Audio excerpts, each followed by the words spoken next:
another match point. Incredible third set here. They changed their strategy a little bit and they fought their way back in.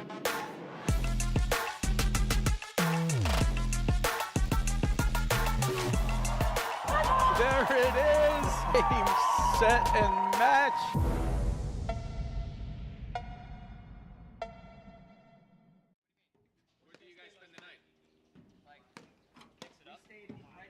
Hello and welcome to the 2024-25 APTA Tour.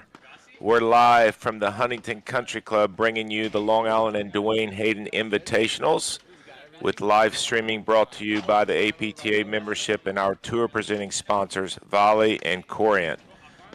Tournament support has been provided by the Men's Lipta League, the Long Island Platform Tennis Association.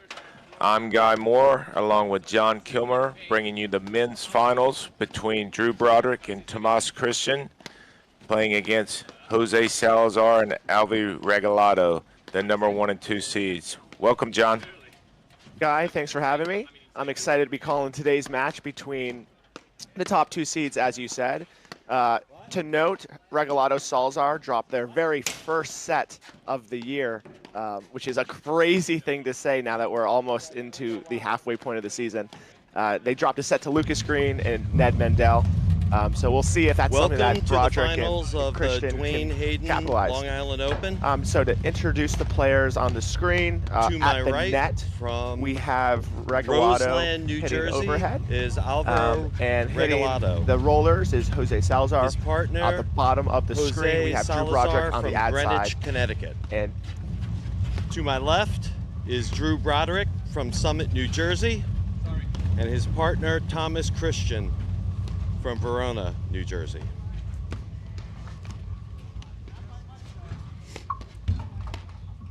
Hey, John, Tomas just got a new name. Guys. Now it's Thomas. okay. I think I'm going to call him that from now on. No more Tomas, it's now Thomas. I mean, if I can get a new name and start making finals of tournaments, I think he's teaching us all a little secret hack. Okay. And then the announcer of today's, the umpire for today's match is Ken Packard, and we are playing best 2 out of 3 scoring for today's final. Yeah, so as you were saying, John, Regalado Salazar, lost in the finals of nationals last year in a great match against Nunez and Powers, and they just have been on a mission ever since. I mean, these guys have practiced hours and hours weekly all summer long, even though the summer's a long time ago now, but you could obviously see that hard work's paid off, being undefeated. And they've played a lot of tournaments this year. They've exposed themselves to a lot of different teams. And when I say exposed, I mean they've been out there. They want to play.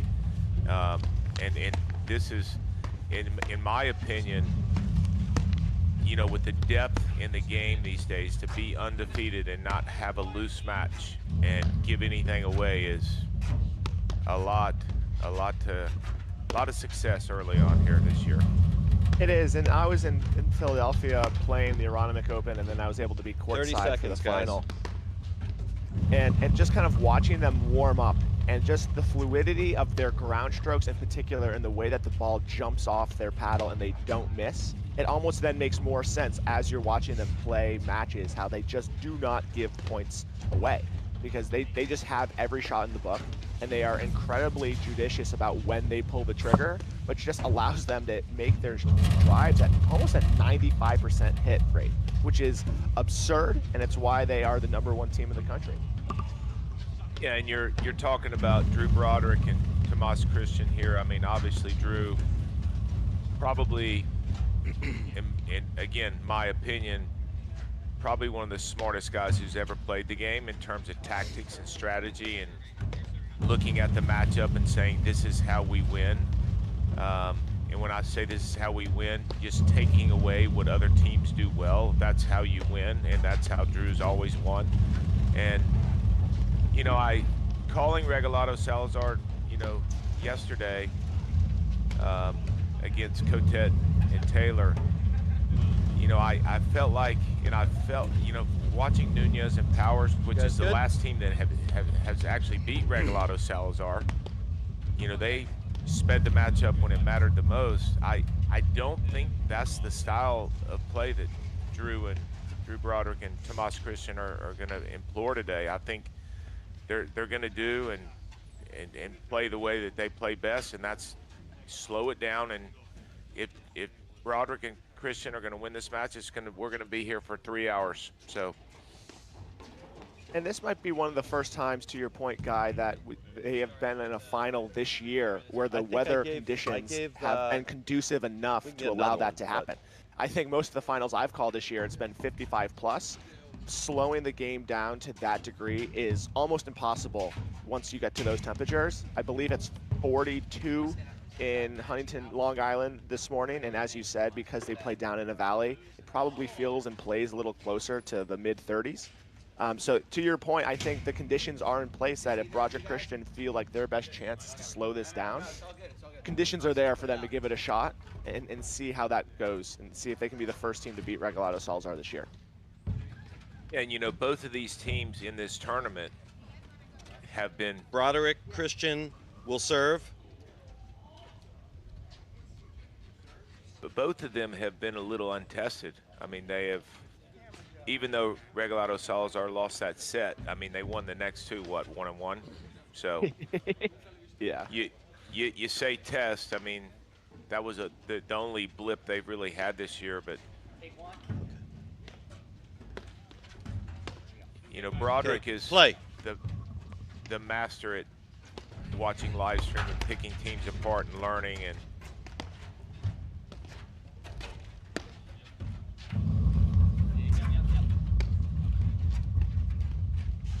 John, you probably remember too, going back to the days where Durant was playing with Parsons and Durant was playing with just different players. And Love 15. You know, Durant could speed it up, but the way that Broderick and Gambino won the Nationals, their first Nationals in 2012, actually at Huntington Country Club, on the court to the left, because I was there, was by slowing everything down and frustrating their opponents. And that's one of the things that I think makes Regalado Salazar so unique, is that they have the capacity to play that fast, but they're not bothered by the slow play the way that some of the faster players in the past, I don't want to say have a shot clock because they're not going to force bad decisions, but you can definitely see that there's a preferred pace of play that they like to play at.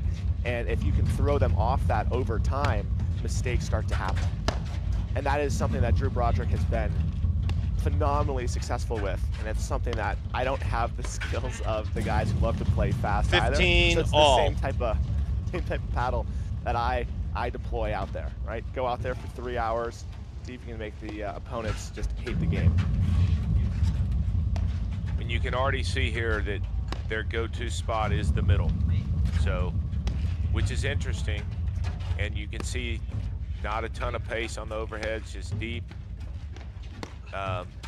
You know, that's the other thing, and I actually do believe, John, that to be successful against Regalado and Salazar, there needs to be the lefty-righty combination. Just because the points will be so long that in terms of being efficient, you need to share the responsibilities of hitting these overheads, because you're going to have to hit a lot to win a point. A lot. And I think that does bode well for like the style of overhead that Drew Broderick hits. He hits a combination of this push and slash that's soft to the middle that isn't very physically intensive, but it still has enough action on it and depth that it's not the easiest ball to drive. So all of a sudden now he's hitting these, you know, let's call it 50, 60 overheads in a point, but it's not as taxing as a true cut overhead and still a little bit more effective than a push. So that's just, again, when we're talking about the ability to be out there for a long time, if that's what's needed, I think he also has the brand of overhead that allows that to happen. And then Thomas, every time that I watch him play, his overheads keep getting better, right? And if you're going to split the overhead responsibility, having the ability to really cut the ball goes a long way. Yeah, absolutely. I agree with you. And going back to your description of Broderick's overhead, you're exactly right. And you know, him putting that little bit of, call it cut on there, allows him to push the ball deep with a little edge, and the ball stays low. So you're right. If it's going to be a drive, at best it's going to be a neutral drive where someone's having to swing up on the ball and not down. So, and already, I mean, it's 15-all first game, and about 400 paddle balls have been hit. So you can tell the style and the pace that this match is going to go. And I for sure agree with the tactic here early on with Broderick and Christian. And something too, like when we're going to talk about why Salazar Regalado have had so much success this year, something that I don't think gets talked about enough is how effective Salazar's roller is from beyond the service line. That is, all the top guys have amazing rolls, but I think that list of guys who have amazing rolls beyond the service line definitely decreases, because it just makes it that much harder then to get a good ball to attack. If you're hitting good lobs past the service line and they're still finding a way to neutralize that with a roller. 15-30. Really been something that I think hasn't been talked enough about, and it's just been something that I'm incredibly impressed by every time I watch Jose Salazar play.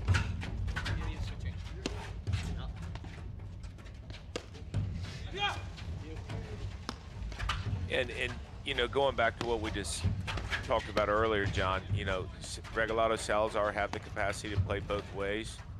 You can see right now that they're completely content playing long, slow points. And by the way, when this game is over in 15 minutes, everyone will be 100% into the match. I mean, they already are. Everyone's warmed up. I mean, when you have points this long, this early, everyone's fresh. They're in the match. You're not going to see a bunch of quick games here. Yeah, these 3 long points of the players warming themselves up is the equivalent of a 2-all start to a club level match where we all go, okay, we're warmed now. Let's play some paddle. 15-40. And I will say, too, that Regalado Salazar are one of the best teams in capitalizing on unforced errors and mistakes by their opponents. They take advantage of that in a big way. You know why? Because they don't give a lot away. They don't give anything away. Game, Regalado Salazar. They lead 1-0 in the first set. So you could see there too, John, when things got sped up at the wrong time there a couple times, is how quick that Regalado Salazar closed the net. They are not fooled by anything.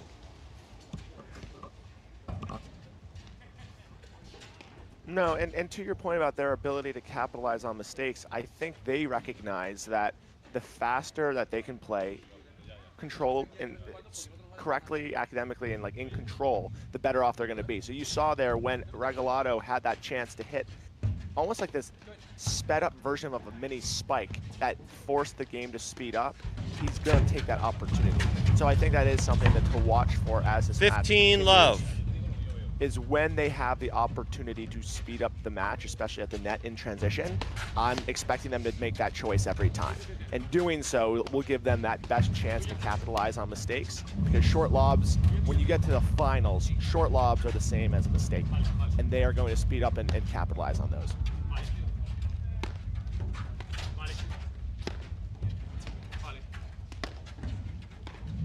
I was just going to say, if Tomas Christian is the director of rackets at the Beacon Hill Club in Summit, Drew Broderick's director at Canoe Brook, which is right across the street. I think these guys that win this match should probably cancel their lessons tomorrow, because they might still be here. I think to the contrary, man. They're already across the street from their club. I think they can do a couple lessons tonight. They're fresh. They've been on court. They have their paddle with them.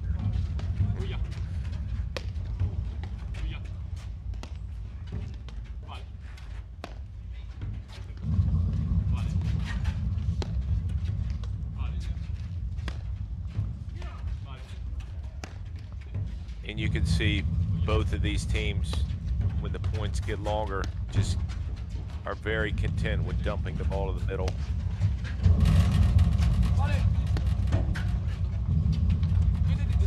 And I do think, based on the way Broderick and Christian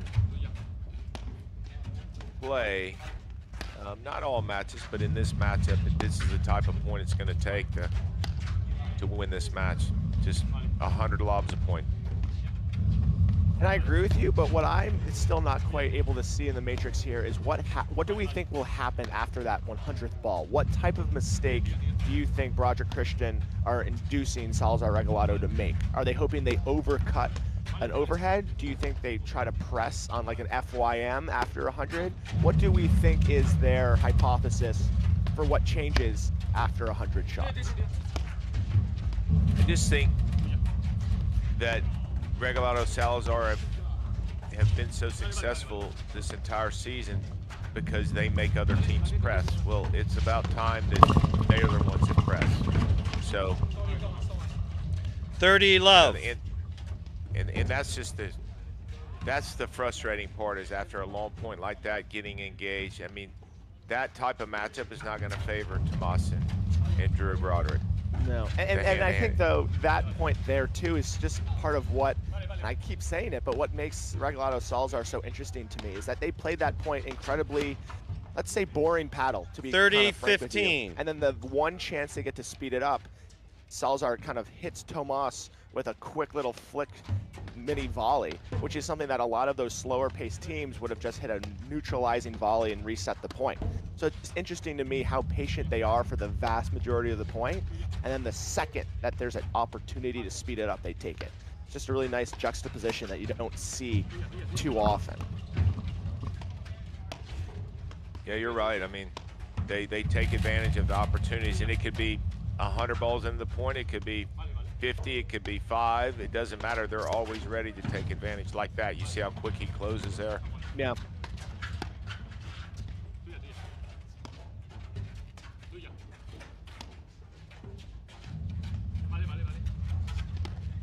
And you were talking about earlier, Guy, how Drew Broderick is one of the best guys that, you know, is able to watch the live streams and kind of discriminate between how he can start to find some weaknesses and set that up for his next match.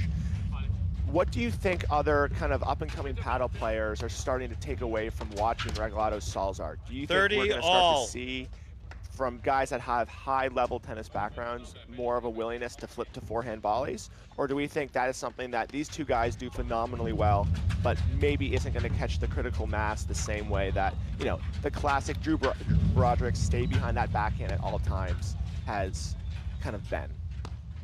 Well, great thought.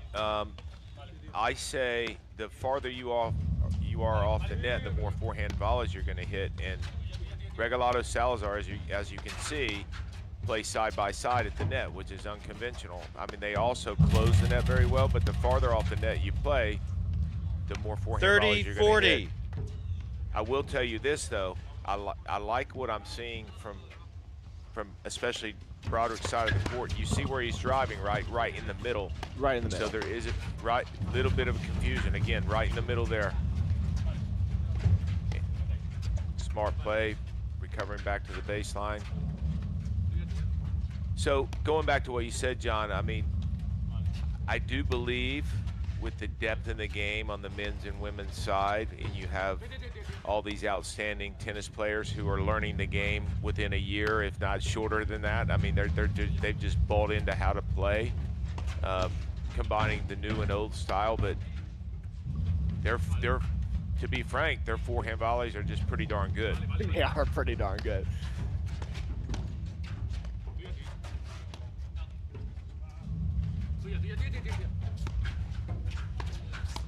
And I like what you said earlier too. I think we're about to say the same thing, that they're spotting their drives in the middle every time, which isn't just, I think, correct from a strategic perspective. It's going to give them the best chance. I think that also is something that club players don't quite do enough, is just have a go-to target on drives. They get so excited that, hey, it's been 30 balls since I've had one to drive, I'm going to tee off on this. And they don't aim it. And if you don't aim it, it's awfully hard to make it. Where now both Christian and Broderick know if they get a ball to hit, that ball is going into the middle. And that just makes it that much easier to execute on, especially if you're going to go 30, 40, 50 shots in Game between Broderick drives. Christian. 1-all in the first set. And that game right there, John, is the template. And when I tell you that is a well thought out strategy by Broderick Christian, Love 15. there was nothing about that game that was not intentional.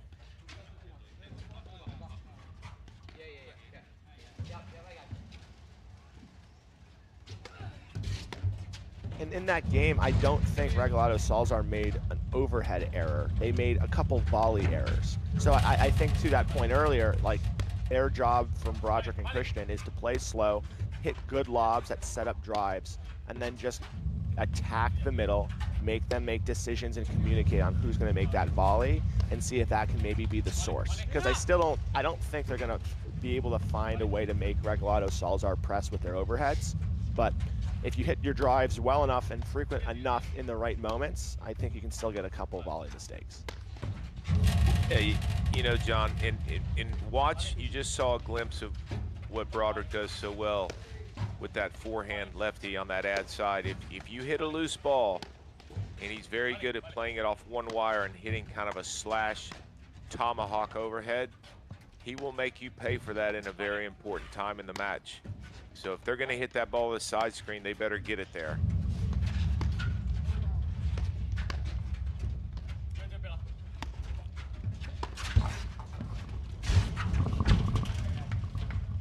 That 15-all. never hurts, right, John? No, that never hurts. And I also like how he didn't say sorry. I'm a big advocate of not apologizing when I get a let court because I don't want them to stop. So you don't do the sorry, not sorry? I don't. I'll maybe do that if I hit someone with a drive. I will not do it on a let court. My partner might even say sorry, and I will audibly say, I'm not. And then we'll keep playing.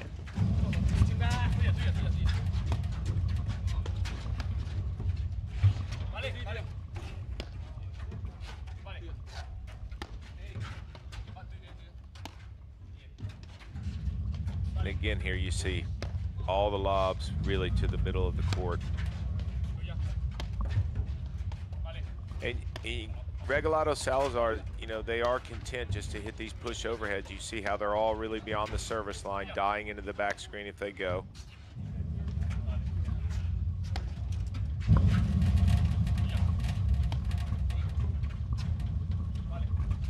And it's talking about temperature again. You're right, this is probably the first paddle tournament of the season where it's been in the 40s or even below. And Huntington Country Club, for all those that have played here and been to Huntington, these courts sit way down in a little valley, and it's damp down there, and the ball plays heavy.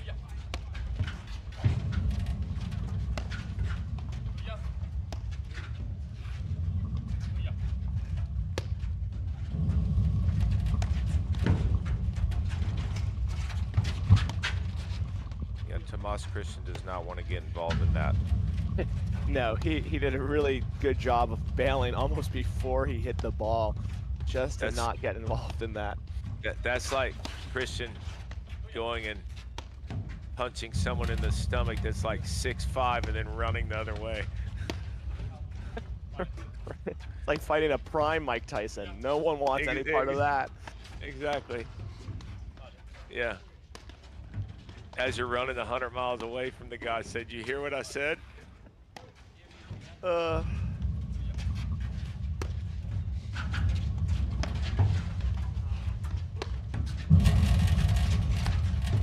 That's the glimpse of that forehand I was talking about from Broderick. Generally, too, when he puts as much spin on that, too, he likes to go down the line with that shot, and it's a very difficult ball to volley if he's driving it from around the service line area. And even if you, as Regalado Salazar, kind of academically know the spin that's on the ball, that's just a ball you don't get many reps in volleying over the course of a year, to your point, which just makes it even more difficult to volley. 40-15.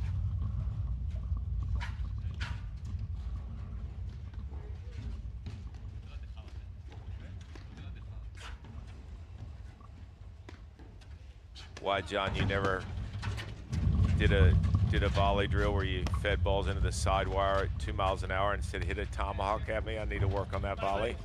Not the tomahawk. I've allowed people to rip normal groundies at me. I haven't quite asked for the lefty spin tomahawk out of the ad side. Yeah. Well, me either, and I'm not going to. Maybe if I can start making my way into finals of tournaments against Drew Broderick, I'll start adding that into my drilling sessions. Yeah, so what happens with Broderick, right? He's, you know, I think the old school mentality was the lefty always played the Deuce side, and obviously the righty the ad side. But what happens with Broderick over in the ad side is he's always baiting you to go where he wants you to go. And you know, when you think that screen is open to his forehand, obviously your righty's backhand on the ad side. 40-30.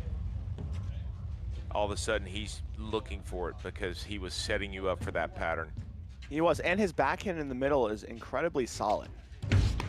His backhand is the go-to. He changes the pace, he changes the spin, he spots it. I mean, that's the shot that will be something that he just simply does not miss. Which the same can be said like for for righties. If your backhand is the weapon of choice and you're playing against a team that only dumps down the middle, you're going to be more successful playing on the Deuce side. Absolutely. For that exact reason.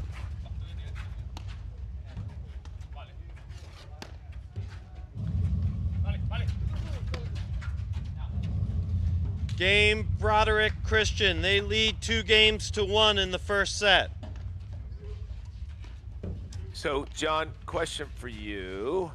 After watching the amount of matches that you and I both watched with Regalado Salazar, do you feel like so far in this match that they still don't have control of the tempo, that they're just not quite in it yet?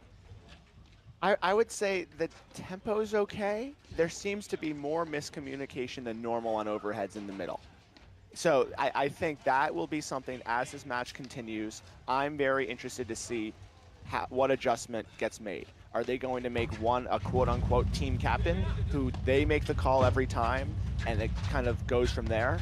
The image that sticks out in my head, I remember watching a quarterfinals at Nationals, Tyler Frazier and Adam Morgan against Felipe Koenig and Chris Humphreys, and they got a little confused, and you hear Tyler Frazier just shout, "I'll call everything," and then he calls the next 34 balls, whether it's for Adam or for him. I think that's an extreme example, but I'm curious to see if that is how they kind of get back on track with who takes what ball, or if they, instead of playing so side to side, as is their brand, do they start going a little bit more into that one up, one back, kind of make the roles a little bit more clear? Because when they have been on the same page communication-wise, I think they've done a really good job with the tempo. But when they get confused or there's a little bit of miscommunication, which happens more than regular, I think that is where the opportunities for Broderick and Christian are opening up. Yeah, you know, if you look at it, right, and you watch them, I mean, look where they're both standing. I mean, they are side by side, which has been their trademark from day one. But what a great tactic so far, playing the middle. I mean, lobbing through the middle, driving through the middle. I mean, look at where every ball is going. And you're right, John. I mean, it would be interesting to see if they start playing the stagger and have more definitive roles with who's volleying and who's hitting overheads. I mean, I don't know if we're there yet, but I for sure don't disagree with that thought process. Or part of what makes these guys so good is they drop a couple 15 games. love. We're talking about what's going wrong. They don't care at all, and they feel like they'll just get it back, which could very well be the case as well. Yeah, you almost feel like when you're playing Regalado Salazar, you're playing uphill, you know. You make some mistakes, they capitalize on it. You know, Christian doesn't miss many lobs long, but you know, it's still a ball that, you know, everyone else out there hitting a lob a little long like that, you're like, what do you mean? How can I miss that like that? You know what I mean? There's just no value in lobbing long. None. You look down at your paddle. I barely touched it. I don't understand how that just happened.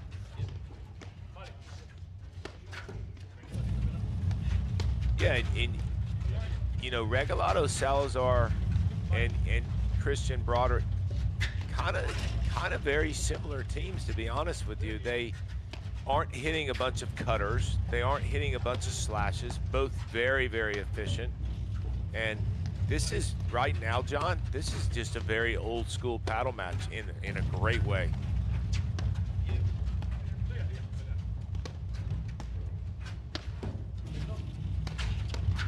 There's that slat. There's the ball. 15 all. Yeah. Yeah, All of that to a T. To your point a couple minutes ago, you saw Salazar on top of the net, but it's still not an easy volley because of the spin on it.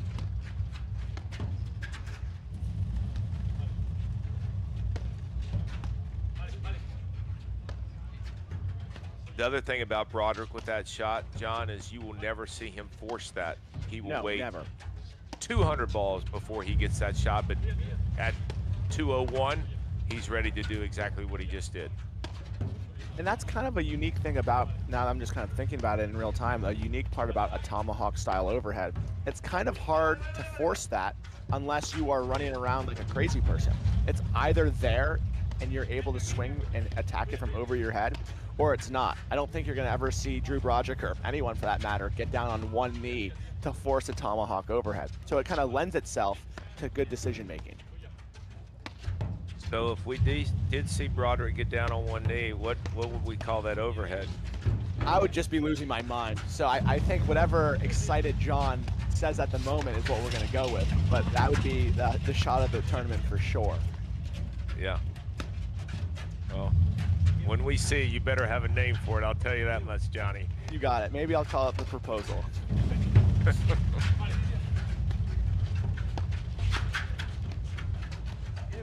Yep. And you could see Broderick very wisely backing up there, not getting involved in that back and forth, because Regalado and Salazar are very good at that.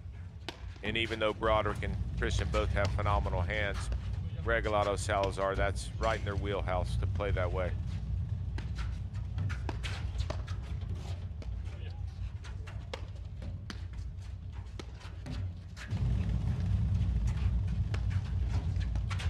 You know, too, John, this is one of those matches on both sides.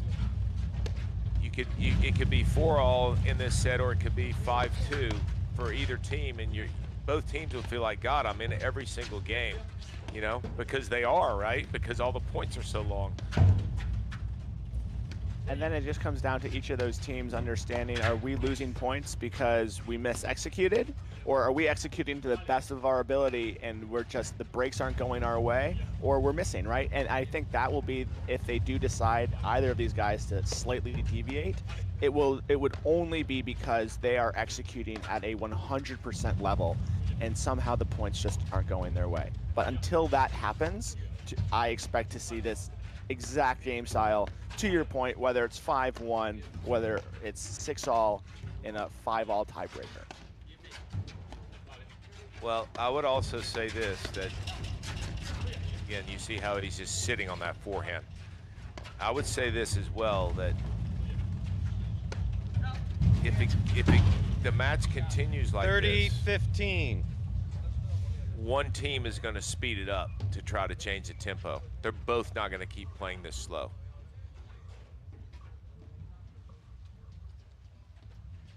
And I think for Broderick and Christian to win the match, it can't be them. They're not the team that wants to speed it up. They want to keep playing this style because I think it suits them very well. 30-all.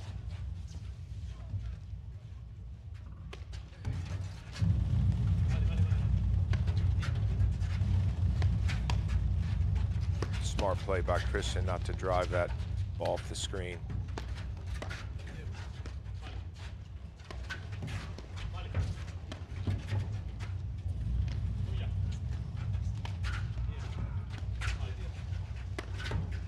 I really do like the lobs consistently right at the tee, because I just watched them hit 4 exactly the same lobs that 2 of them Regalado took, the other 2 Salazar took. And 30, it was 40. It was the same exact lob, which the way I play, that's either my ball all 4 times or my partner's ball all 4 times. And I really like them constantly forcing the issue of making them communicate and causing a little bit of confusion with just that consistent lob down the middle. Game, Broderick, Christian. They lead 3-1 in the first set. And this is the exact tempo that Broderick and Christian need, because A, they play the best this way as a team. B, they're lulling Regalado and Salazar into a rhythm that I say this as positive as I can. I mean, when you have the strategy that Broderick and Christian have, they're just going to say, you know what, we're going to hit, and this is what teams have been unwilling to do so far. We're going to hit 100, 200, 300 balls to win 1 point. We don't care, and that's what we're doing every single point of the match. And you're seeing some uncharacteristic errors out of Regalado Salazar because of it.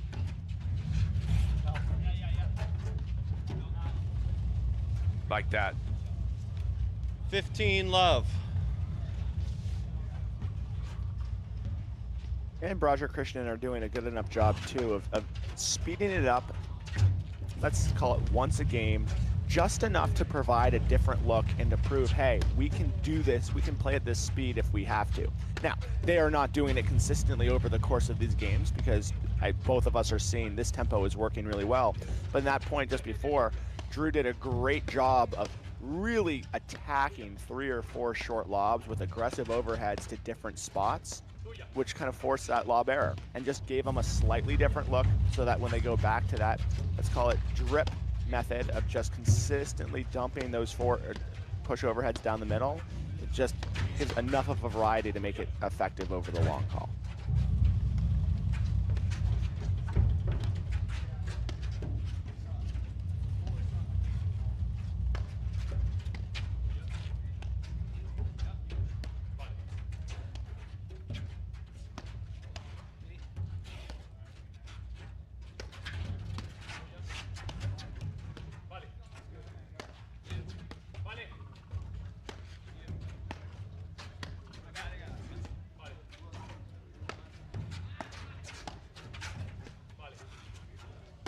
Yeah, Regalado Salazar this year, John, have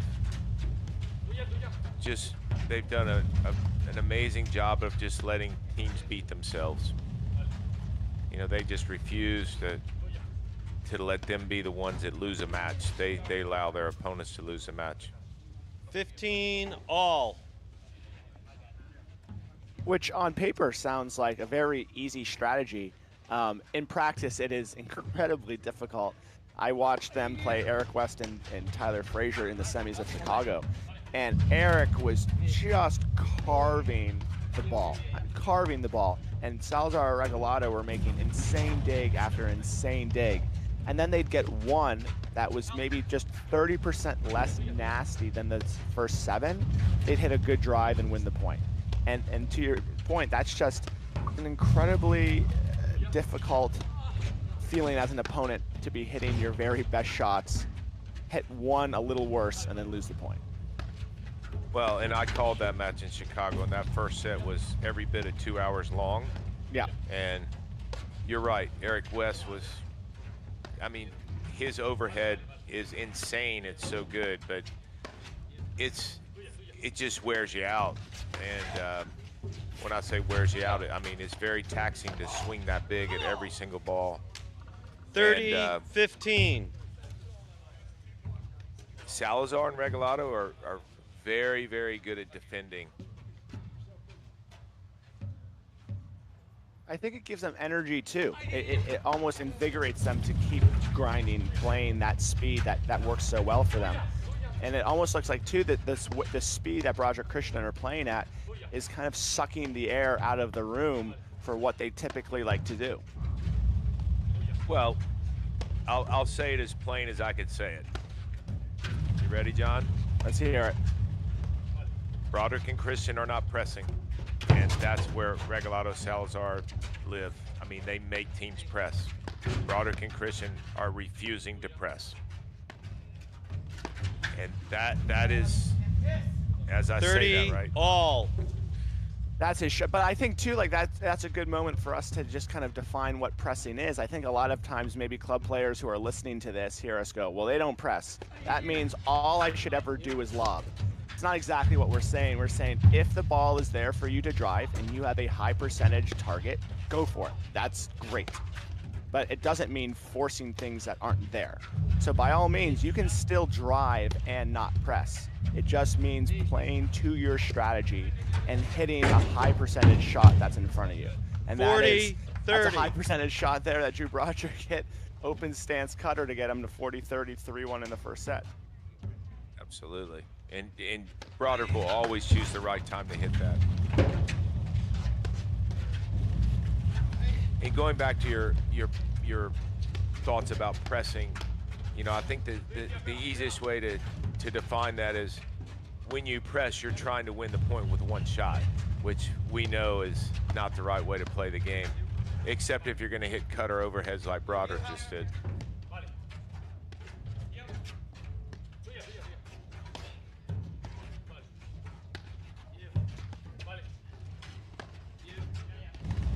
John, and also when you have a definitive strategy like Broderick and Christian have here, it makes it easy to stick with it. And not only that, if it wasn't working, which it is, you know where to adjust from, right? Exactly. And this, when I say intent, like I did games ago, this is exactly how they've been playing since the first ball was hit. Nothing's changed. And they're willing to stick with it as long as it's working, which obviously it's a very effective tactic right now.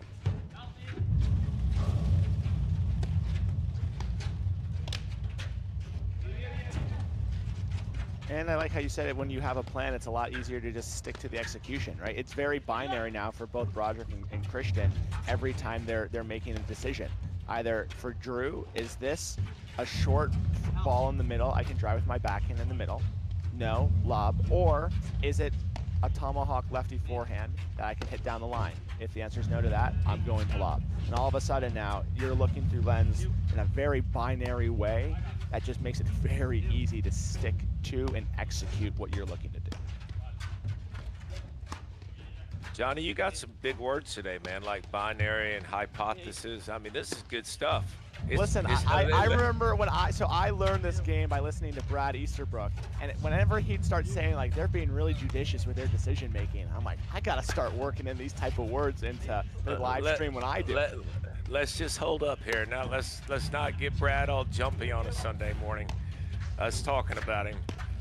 That's fair. Maybe we'll bring him back down to earth and I say I don't have his math skills, but yeah. All right, that's how we'll keep that even. Brad, I hope you're listening. Come back down from that mountain you're on, brother. Johnny just put you up there. Game Broderick Christian. They lead 4-1 in the first set. And Guy, we were talking about the best way to learn how to hit those fun cutter shots that Broderick was hitting. I think the best way to do that is with the volley. Are you looking to lower your PTI? The secret's out. Early adopters are already leveling up Volley's AI power trainers, and they're leaving the competition behind. Don't get left in the dust.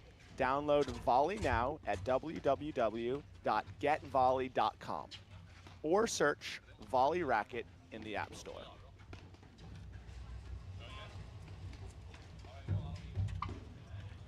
Yeah, so here we are, John, 4-1.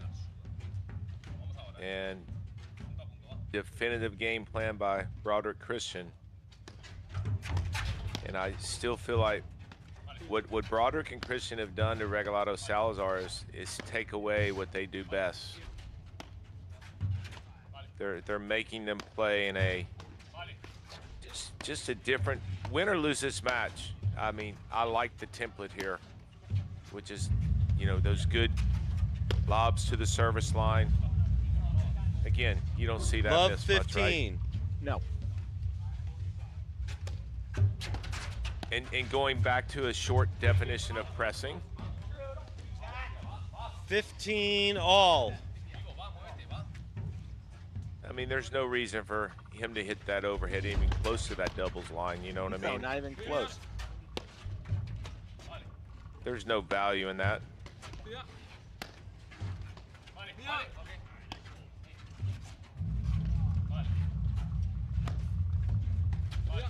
But I do think it's part of the tactic. I mean, this is why Broderick has 4 national championships. I mean, he's won those playing this way from the backcourt. But at the same time, being willing to drive the balls at a high percentage and at the right time to the right place.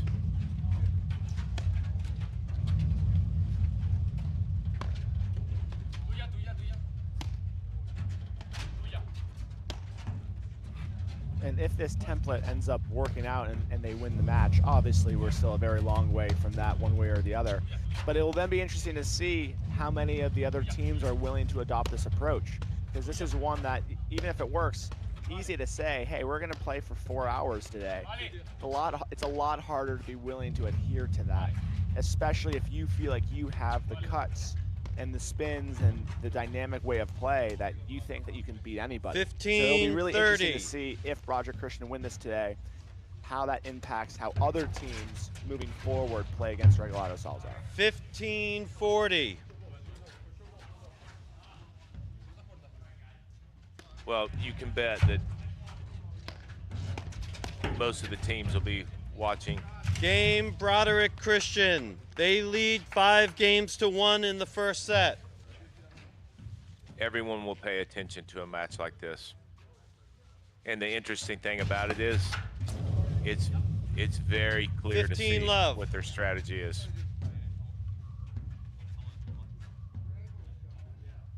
This is definitely giving the vibe of a tennis set of 2 guys who are just trying to now get it out of their system and play for the second set.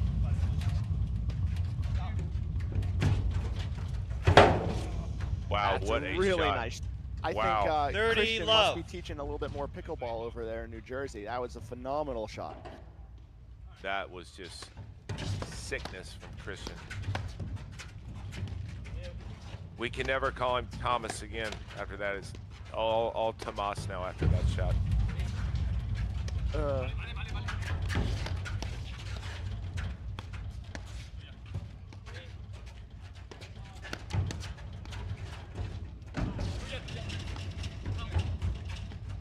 Yep, slow it down.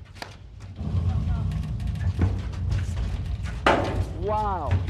Oh my God, what a get. Oh my gosh. Oh, wow. That little flick missed with the no-look cross-court flick was special. I like that. That is the point of the tournament. My goodness. Did he get him? 40 love. Nope, he did not get him. I don't know how he got out of the way of that. I have no Wow. idea. Game in the first set to Broderick Christian.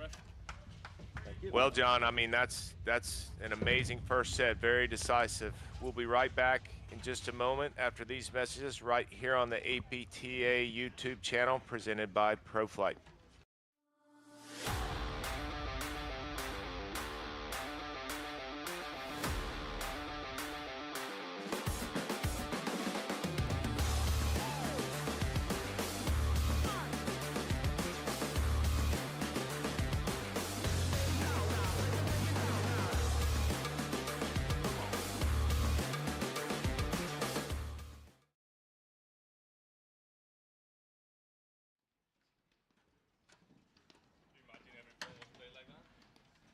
Welcome back to the APTA Tour. We are at the Duane Hayden Long Island Invitationals in Long Island, New York, with the men's finals match between Drew Broderick and Tomas Christian, playing against the #1 seed Jose Salazar and Alvi Regalado. So, John, I mean, that's about as decisive of a set that I've seen, period, this year. 6-1 against the #1 team in the country, the undefeated team in the country. Thoughts? New ball. I mean, one, they came out with a definitive game plan. We are going to attack the middle, whether that be on lobs or whether that be on drives. And they know Tomas is looking for a high forehand, Drew's looking for backhands in the middle, and tomahawk balls on his with that 15 lefty love on the ad side that he can attack. If it is not there and it is not their favorite ball to drive, they have been lobbing. And I don't think they've missed more than 2 volleys all day. And they are starting to force Regalado Salazar into pressing. That last game there was especially fast. 30 love. I think Broderick Christian were capitalizing on the momentum. They sped it up a little bit, and Regalado Salazar, I think, almost just wanted to maybe get the fast swings out of their system, because they played just about as fast in that game as I have ever seen them play. Now that we are in that second set, I think it's going to be really important for Christian and Broderick to take a little bit of an exhale, be excited, understand you're in a really good spot. You know, winning the first set 6-1 to do something special, lead, give Regalado Salazar their first loss of the year, but you still have to now stick with that game plan that brought you there, which is judicious, to quote my friend Brad Easterbrook, paddle, where you are making consistent good decisions and playing at that slower tempo, which can sometimes be a little bit harder once your heart rate is getting a little higher, because you know you are getting closer to winning. Yeah. 40 love.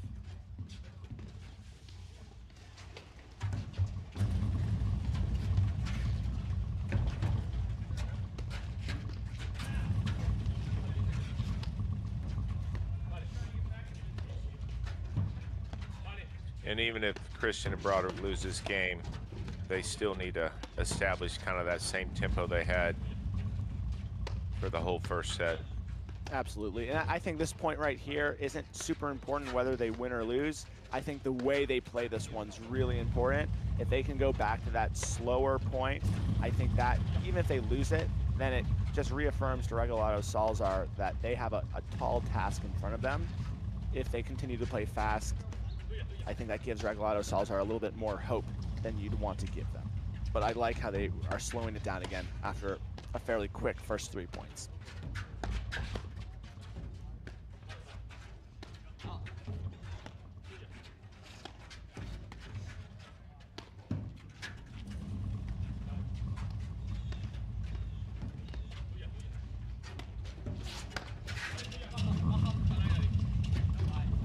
And you see 40-15.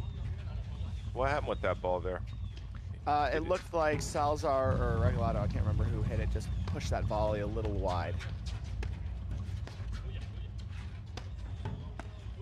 But you could see how if the ball's left on the deck to Broderick's forehand side, how quick he is to jump on it. And he will generally do what you just saw there, drive that down the line.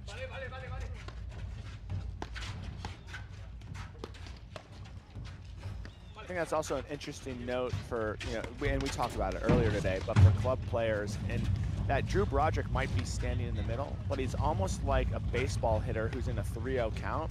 He is looking for that down up on that forehand side. So even though he is 3-4 steps away from it, he is mentally envisioning that ball going there. And the second he realizes that's the case, he's on it and looking to execute. He's not deciding if it's a ball that he should drive. He's not trying to figure out what shot he wants to hit. To your point earlier, he knows what he is looking for, and that just makes it a lot easier to get over there in enough time to hit a good ball down the line. Yeah, he's by playing out of his corner like that, John, he's never going to get beat in this corner because he's actually baiting you to go there. He'll play steps away just to give you the mindset that it's open, but obviously it never is. No, it's the same kind of style that, granted they do it in different ways, but Durant, when he plays the Deuce side, the guy stands with both feet on the ad half of the court.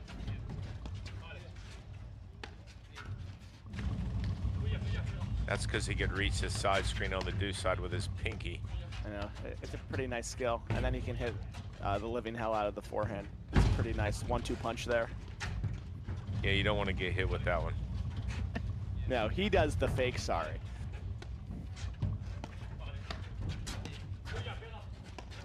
You haven't talked to him about that? No, because then I fear he would do it more. And I don't want to be on the receiving end of too many of those.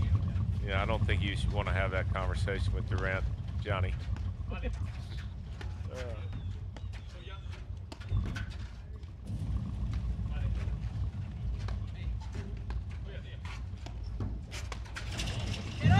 Oh, that's the look he wanted, though. Game. Regalado, Salazar. They lead 1-0 in the first set. And that's something that I like too about him going down the Second set. line most of the time on that drive, is because you're so aggressive with your feet, it's easy to get too fast with your hands and pull it cross court. And I think that's why he missed that one. It looked like that target was cross court, and he just got there too fast and a little too early with his hands, and there was nowhere to go with it.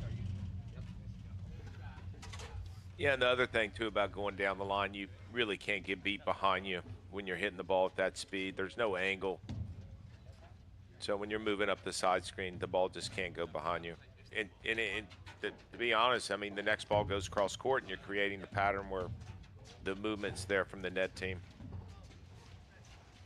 I will say, even though that game started off with a couple quick mistakes by Broderick Christian, they did slow it down, and even though they didn't win the game, they got right back into this second set, early as it is.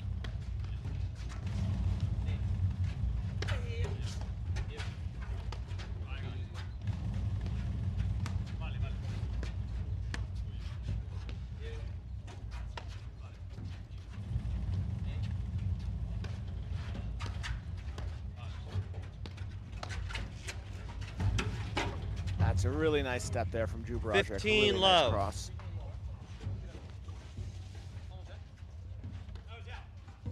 He's kind of cat-like up there, especially being the lefty with that lefty reach on a ball like that.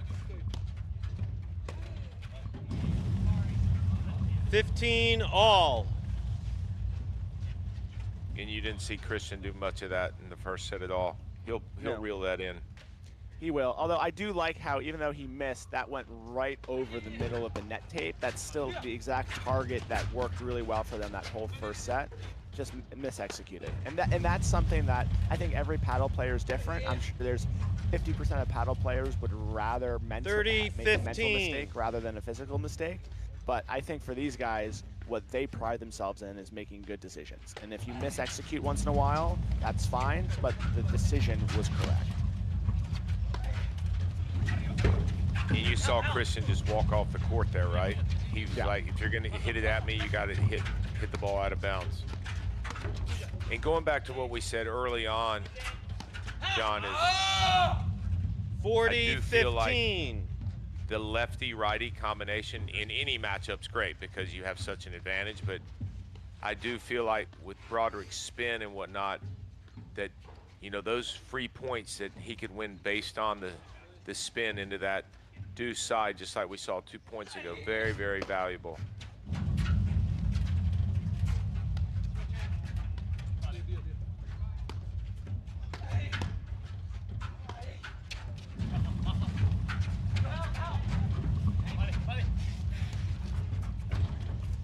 Game, Broderick Christian. 1-all, second set. All right, for the first time all year, I feel like we are watching a flustered Regalado Salazar, who are kind of feeling it right now. This is definitely the fastest that I've seen them play all year, and the score is definitely showing it's not working in their favor.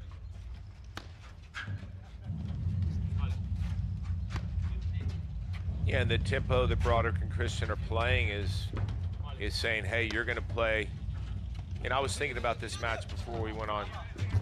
There's a lob in the middle, right? All day long. I was thinking about this match before we went on air today, John. And I, even yesterday with Cotet and Taylor, I felt like with that team style, the way that they were going to beat Regalado Salazar is to play fast, because that's how they like to play. But I felt like this morning when I was thinking about this with Broderick and Christian, I was like, you know what? This is going to be a long, long match if Broderick and Christian are going to win it. because Broderick is going to play the way he's always played and been so successful, and that's exactly what you're seeing.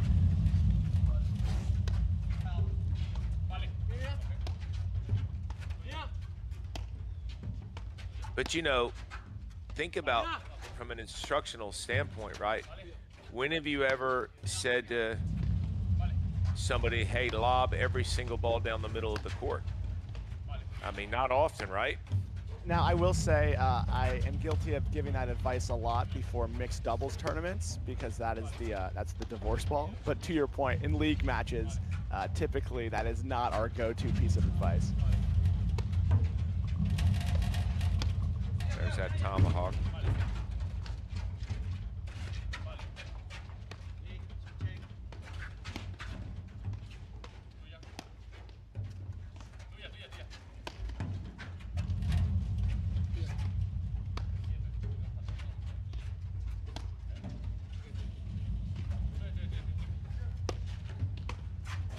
But I think to that point too, Guy, the idea of that I think all club players can take from this is that there is not, and nor should there be, a one-size-fits-all strategy for how you play every match. And even though we are saying right now how Drew Broderick is playing a brand of paddle that he has been playing, you know, since he won his first nationals in 2011, the way that he's going about it via lobbing and driving in the middle is very different probably than the way that he attacked even with a slow pace of play. 15 all. A Parsons Durant or a Durant Mitchell. They're doing different styles of making your opponent uncomfortable. Even within the same basic brand, you are mixing up where those spots are to find what the people across the net from you don't like. And that's what makes paddle so fun, is that even if you play the same way, there's lots of different ways to attack your opponents. And it's up to you to figure out on a match-by-match basis, you know, what does my opponent not like? And I'm going to do that all day long.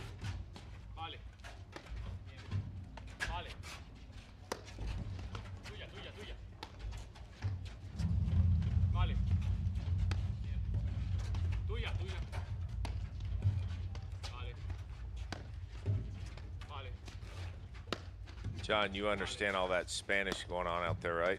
I will say it's pretty cool. I've been courtside when they play. It almost makes me want to have my partner and I learn a different language just to have that cool factor out there making calls. And you see Salazar and Regalado, obviously. I mean, these guys look very similar, and I mean they're dressed to a T, right? Matching, but just so we're clear, Regalado's using the black paddle and Salazar just volleyed using the white paddle. Easiest way to tell them apart right now. Yeah, the matching outfits are good TV. It does make it a little harder to discriminate between the two in match play.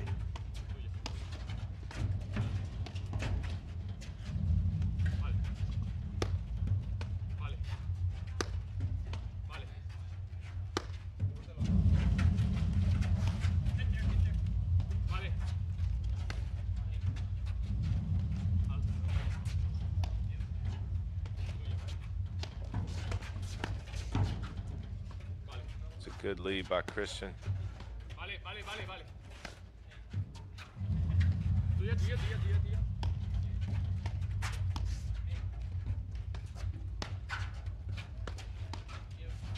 Look at all the forehand volleys, right? It's so many. 3 out of the last 4 volleys are forehands. And again, their style of play has been very successful, obviously, but again, going back to what we said earlier, you play off the net that far, you are going to hit more forehand volleys, which hasn't hurt them. No, I would say the closest it comes to hurting them is if they're confused on who's hitting it. I don't think the actual action of flipping between the forehand and backhand feels foreign to them at all. Maybe just sometimes who's going to be the one who's actually hitting it. Yeah, and that comes with the middle. Yep.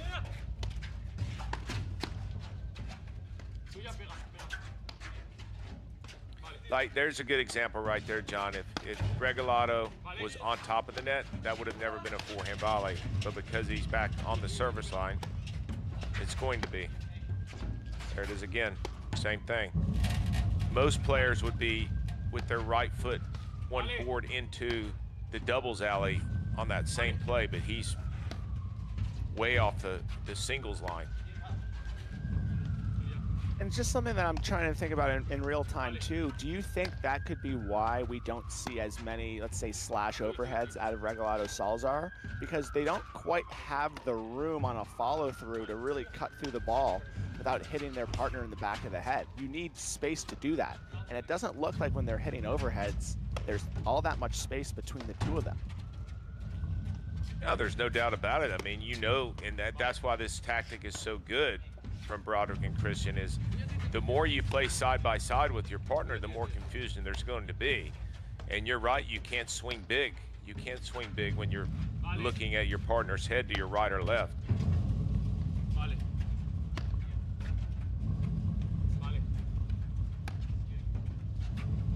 You know, the guy that I played tournaments with for the first 3 years of my paddle career is 6'2" and has a wingspan of a 6'4" guy. So I very quickly learned when I said you to slide both feet into the right so that I don't have to play paddle with a helmet on.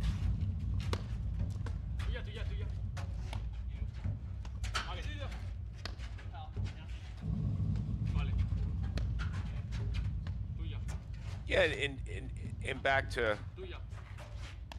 cut and slash overheads by Regalado Salazar. It's, I mean, obviously with their talent, they could hit those shots, but it just hasn't been necessary. No. To be honest with you, it's not something I've ever really seen them do. Can they hit cutters? For sure. Do they feel like it is necessary for them to be successful? Absolutely not.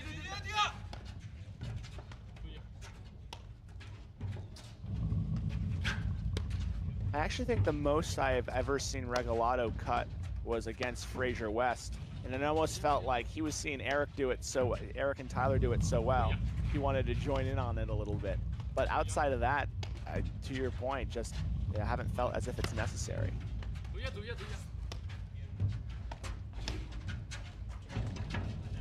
Nah, that's what you got to be careful of.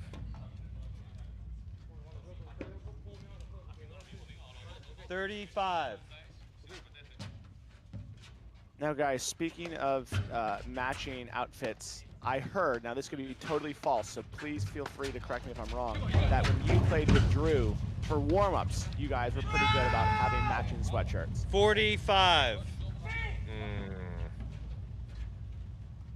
Sure about that. Where did you hear that from? I got a text from Patty. So now I feel like I'm going to have to double check my sources now before I ask such questions. You for sure. I mean, yeah, I'm gonna think about that. You know what? I'll have my people get back to your people on that, John. How's that sound? You know, that means you're more important than me. I don't have people. So have your people reach out to me, Guy, and we'll figure that out. I don't listen. I don't know. Game if my people Regalado Salazar. They lead 2-1 in the second set. I don't know if my people are used to just talking to like the direct source. They always have to go through somebody. Well, if your people want to find people that are willing to be my people, this is a really good day in the office for me. That's good stuff right there, Johnny. And so, you know, here we are, 2-1, second set. Obviously, this match doesn't feel like it's 6-1, 2-1. It feels like it could still be anyone's match, for sure, even though Regalado Salazar lost that first set decisively. And Broderick and Christian, this is their match to lose, I will say, but there can't be any loose shots because they certainly didn't hit any in the first set, because Regalado Salazar will take advantage of that in a big hurry.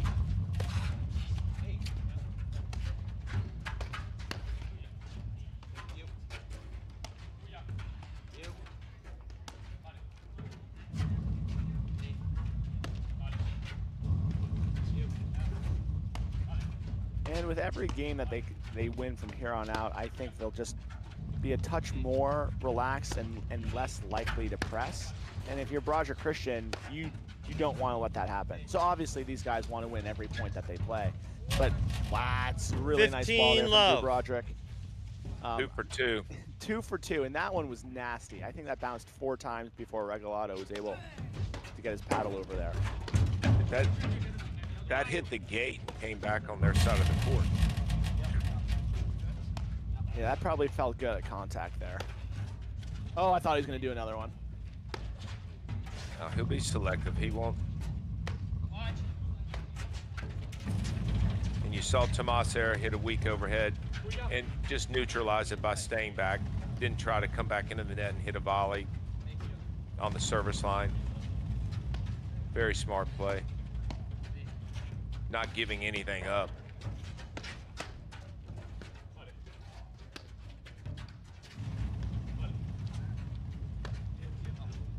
Again, you have Regalado with the black paddle, Salazar white paddle. Those outfits, John, look like the ones you and Brad wore together when you played. You know, if that's an invitation for Brad and I to play in the second half of the season, I like that guy. I'm trying to see if I can get 15 or 16 under my belt this year. So I'll take any partner I can. Maybe they'll mic us up for the round of 16. We don't need commentators. We'll commentate our own matches. 30 love.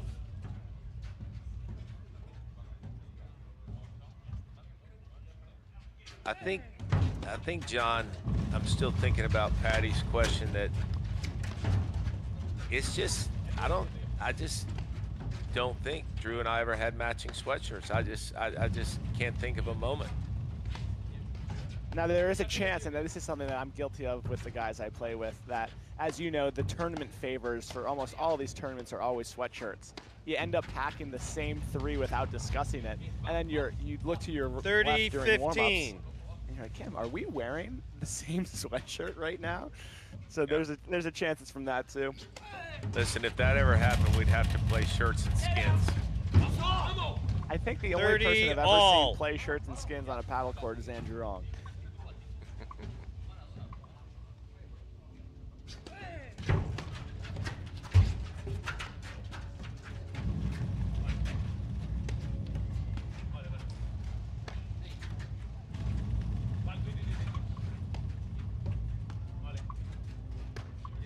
Speaking of Andrew Wrong, right now him and Tom Weesey are in the finals of the West Penn, playing against Philippe Rams and Mike Wagner.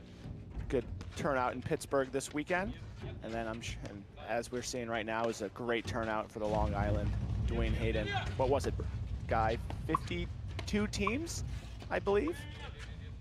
Yeah, 64 draw on the men's side, and I tell you, 30-40. yeah, so this game, Christian and Broderick were up 30 love, and you know, some uncharacteristic mistakes this game. And that is the second really strong half volley pickleball pickup that I have seen from Christian in this game. And he looks, not only is he making them, he looks incredibly comfortable doing so. So I am a little curious of how much pickleball he's playing, because he just looks so comfortable in these little dink-esque exchanges. Yeah, Christian has always had amazing touch and court awareness. It's, you know, and I think what's going to make Broderick and Christian just, and you know what, I'll even stop there. I mean, this could be the semis and nationals easily, right? Yeah. But I think the more looks a Broderick and Christian get at Regalado Salazar, win or lose this match, the more they learn how to play them. Yeah, and, for sure. I mean, it's you know, these are the matches that teams like Broderick and Christian and Regalado Salazar, they want to play. They want to play the big matches. They want to be under this type of pressure. The only way to deal with it is to be in it.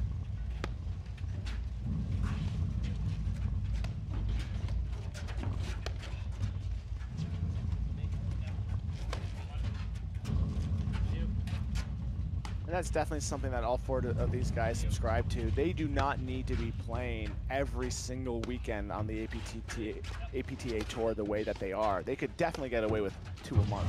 But all 4 of these guys, right, they are playing almost every weekend because they know the only way is through. And the more often that you are playing these matches, right, the more normal it feels. And then you're much more in a position where you're not battling your opponent and the moment. You're just playing paddle.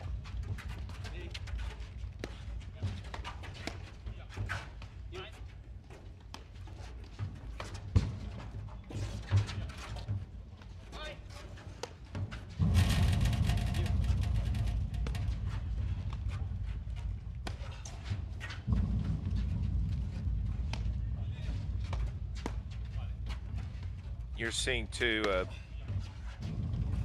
and again, it's a good tactic.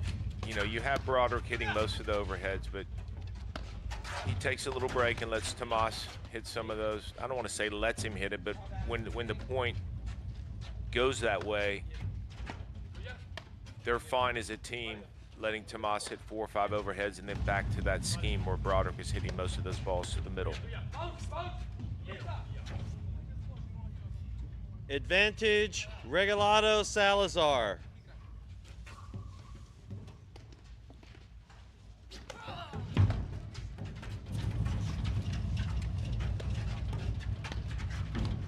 I tell you what, I'm really happy to see Christian serving this well at this point in the match too.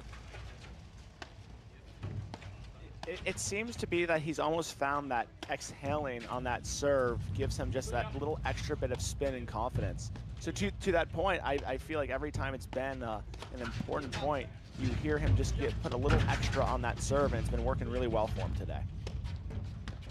Yeah, that's in the past. That's where, and if he was sitting next to me in the chair, I mean, he would say, yeah, I've gotten a little tight at big moments in a match, and guess what? He's outgrown that.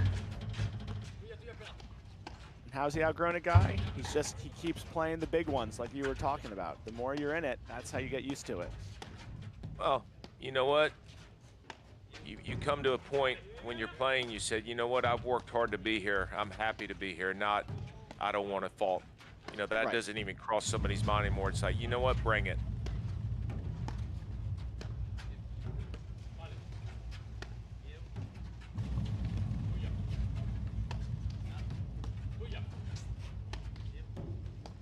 This is, I mean, stating the obvious, John, but very, very important game here. Kind of feels like the first set the other way around. You know, it was tight in the first set at 2-1, and then Broderick and Christian won that long game and went up 3-1 and then kind of rolled with it. So this feels a little bit like the same on the other side. Especially because this is definitely the let's call it the most casual that Salazar Regalado have been with their overheads, with just a huge Deuce. willingness to openly just dump the ball down the middle of the court. And that's something that when you are winning points and feeling good, I think is a little easier to do than when it is 4-all or when you start falling behind. I don't care how good you are, the more behind you are, you have to actively fight that urge and do more to get back in it.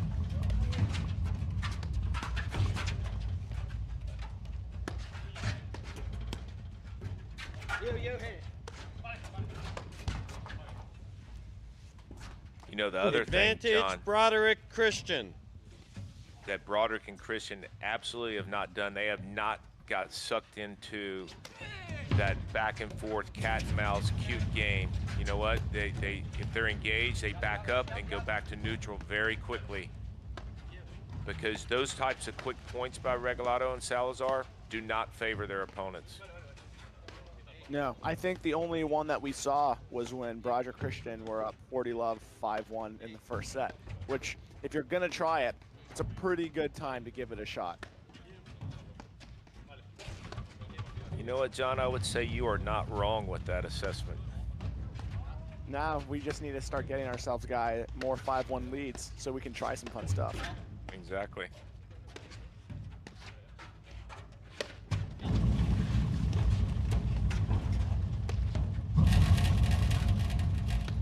And that's a ball there, John, that you know, I suppose it's nice to throw in there just to say, hey, I got it. You always got to look for it, but hitting a hard ball into the back screen straight ahead is just a one-way ticket to the baseline. So either that's what they wanted to do, or they just wanted to create transition, because Tomas and Drew are not ever going to miss that. It almost looked, if I am Broderick Christian, it almost looked as if that was signaling to me that I'm starting to get in their head a little bit. So that is, this is a point that if I'm Christian and Broderick, I now doubly want to win, because it's almost just empirical proof that our strategy not only is working, but it's getting in the minds of my opponent. Pulled another good word out there, John. Actually, two good words. You ready? Deuce. Let's hear it. Doubly and empirical. And That's I felt, nice. I felt good about the empirical one. Like, that one came to me. I was pleased with that one. How about doubly? How do you feel about that Advantage, That felt like a George Regalado, Bush Salazar. one? Yeah, I would put that back in the bag and keep it there. It's a numbers game, my man. Sometimes they're good, sometimes they're not. But once you start double guessing yourself, that's when it gets tough. Oh, yeah.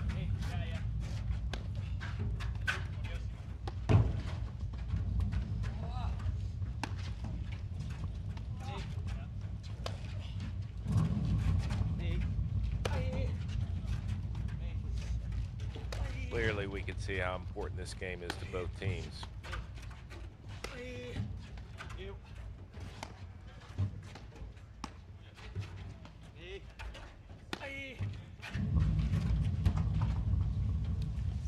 Deuce.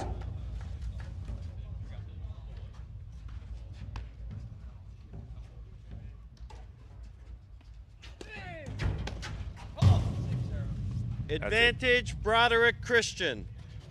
And that's what we're talking about with Christian. I mean, that is just a completely different look at this stage of a match than last year at this same time.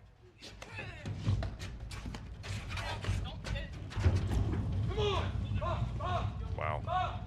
Deuce. You can feel it.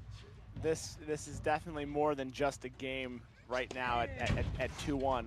All four of these guys not only want it, but you're seeing the swings of the match almost happen in real time from both sides. Advantage, Broderick Christian. There hasn't been too much hangdog from Salazar Regalado all year, and you are starting to see now when they miss, there's a little bit more emotion being displayed, and that's just so important to capitalize once your opponents start giving you that emotion. Game, Broderick Christian. Big 2-all in the second set. Yeah, I tell you what, that game within the game swung back and forth several times, right? It did.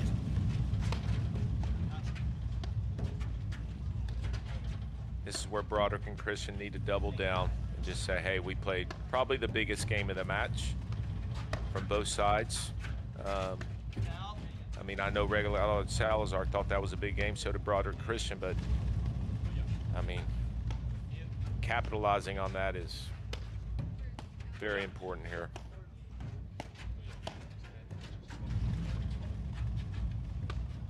John, you know, to the credit of, from a tactical perspective of a Broderick and Christian, you haven't seen in the hour and 15, 20 minutes that we've been on air, you haven't seen any deviation in the strategy.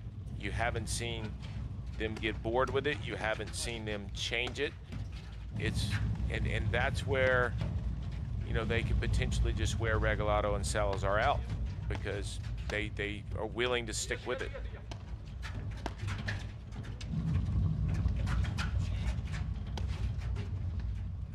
And when you're a team that's losing to this type of style, it almost hurts more. It's I don't know what it is, but when someone starts hitting incredible shot-making shots against you, whether that be great, you know, cutters, really strong forehands or backhands, it's a little bit more palatable for you to be like, you know, they're just playing really well right now, not much that we can do. The style that Broderick and Christian are playing right now, just consistently causing confusion in the middle of the court. You feel as if every ball is makeable, but somehow you're losing points. you can see that that's just adding to the frustration from Regalado Salazar. Really nice get there from Christian. Another really good ball. He's just walking back. Did he get it? Was it in? Love 30.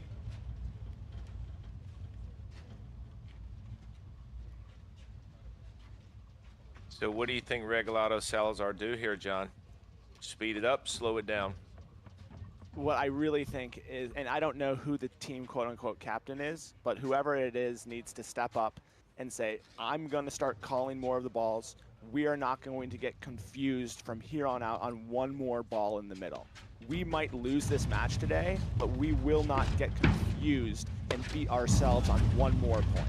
If I'm them, that is what I would be saying.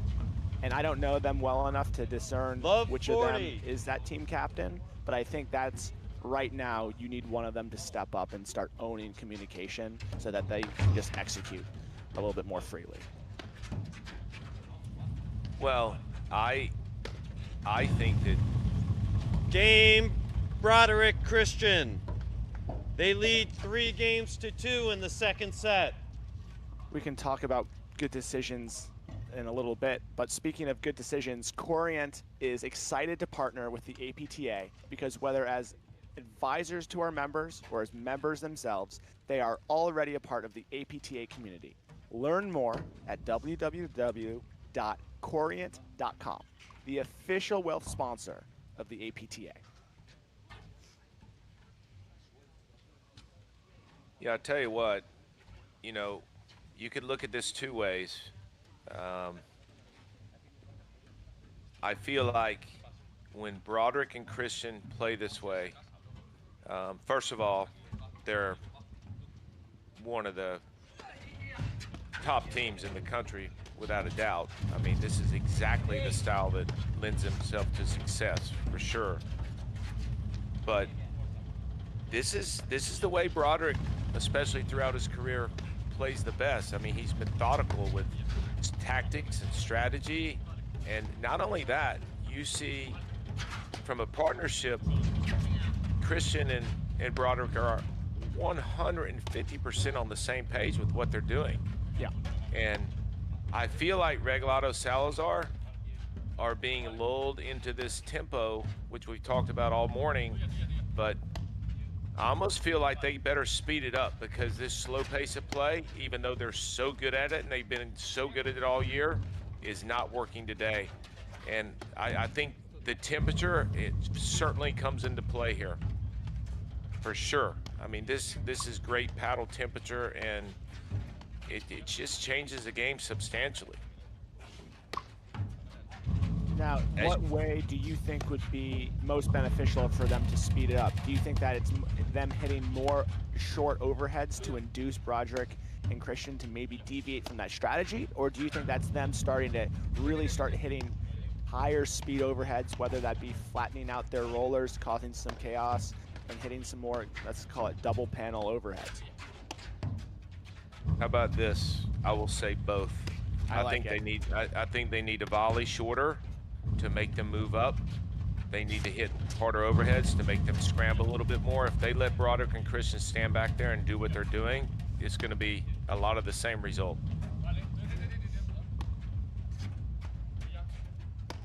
I mean, we've from a tactical standpoint, when we say volley short to encourage someone to drive, you're like, what are you talking about? But when the pace and tempo doesn't favor you like what we've seen in this match so far, you've got to make them change the lob to drive ratio. And if you keep hitting the ball deep to them like they are, they're going to keep picking you apart with the lob. And Broderick, John, he's done this his whole career. He mixes up the height of his lob. He doesn't always lob necessarily for height, but he'll lob to those gray areas and kind of keep it short to create confusion.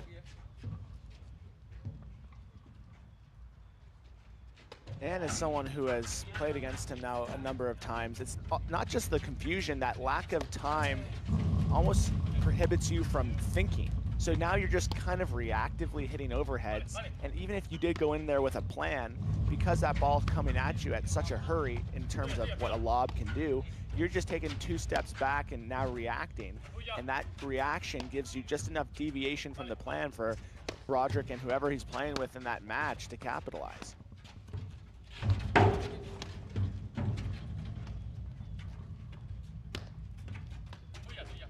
Yeah, you know, you talk about what defines a really good lob. How was that? How was that? I had it on the line. I was behind. That's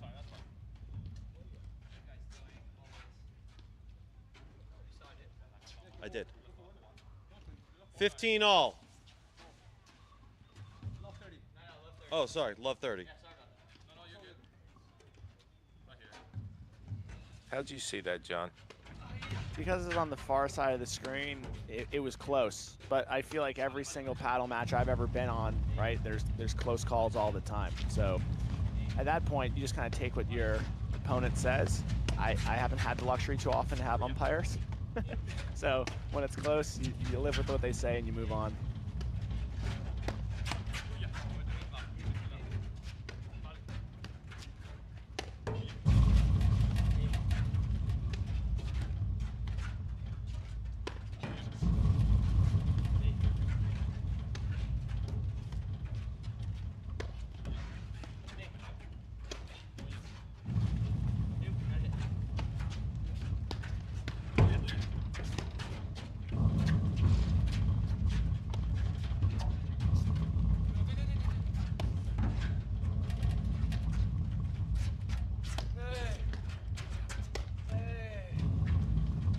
So there's a good example of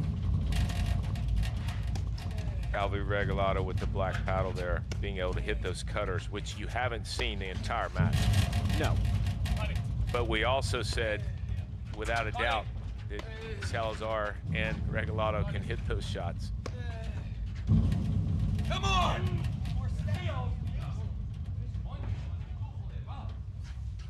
Love And 40. going back to what we just discussed 5 minutes ago, John, speed it up, slow it down.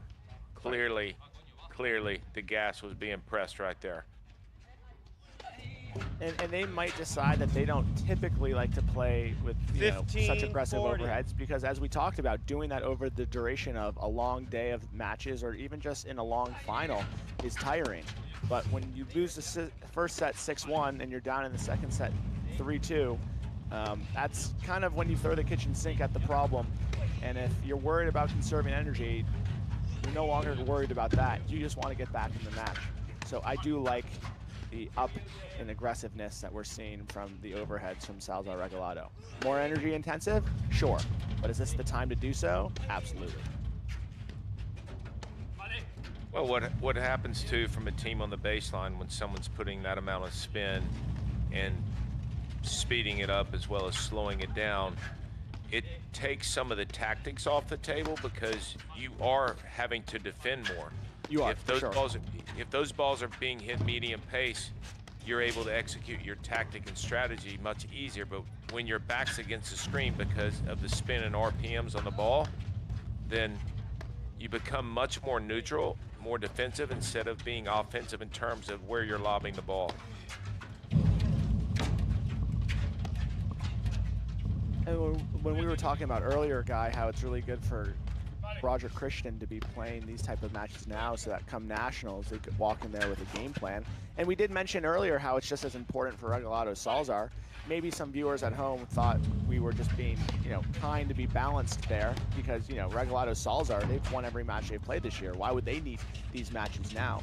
But now they might know that, hey, if we're down in a set, now they don't have to wait until 3-2 in the second set to understand that sometimes if someone walks in against us with a really rock solid strategy, the more RPMs and the more spins that we can put on the ball might cause just enough discomfort to cause them to deviate away from the strategy that was working. And again, that's why all of us benefit from playing more matches. It's because win or lose, you learn things that you can then incorporate into your matches moving forward.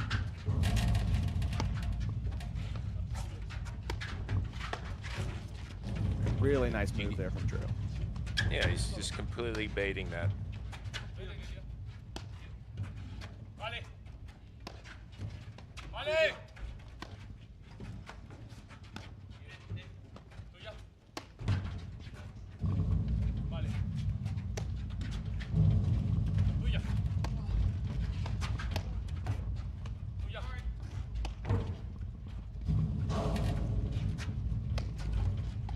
Salazar had a little hop on that overhead, didn't he, John? He did. Yeah, I mean, he had both feet in the air, a little hop. I'm personally a very big fan of the hopping waterfall. I think it adds an element to the game. Nice play by Christian. 30-40. And Christian is so good at that transition forward. His hands are so soft. He can control the pace, the depth. Yeah, he does a really phenomenal job of flipping that forehand when need be. I don't think he gets as much credit as he deserves for that one, but he's just so quiet with his hands. He can just as easily flip that forehand as Regalado and Salazar can. And you notice in transition there, Broderick never, ever even thought about driving that ball off the back screen because his back was to the net team. He did not know where they were. Throw the ball up, and you're just back to the point, starting all over again. Yeah.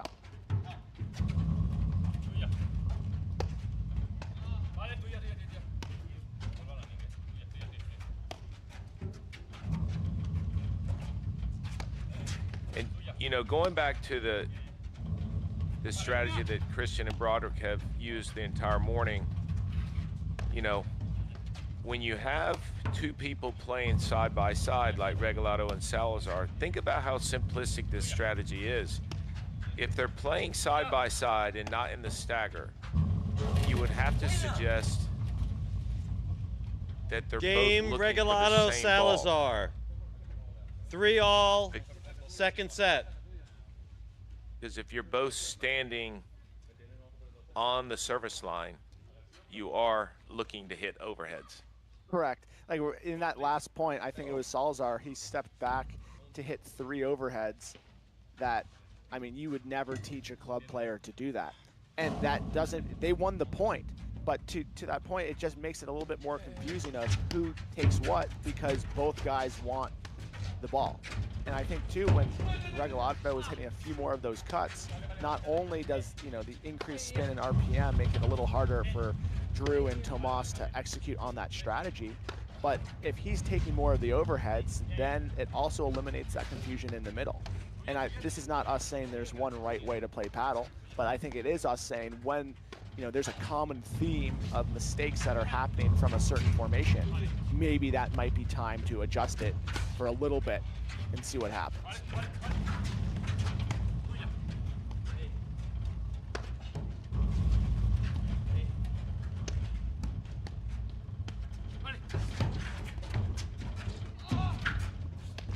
That's what got to be careful with. That's 15 love. that shot works in the first 2 rounds of this tournament, not this round. Yes.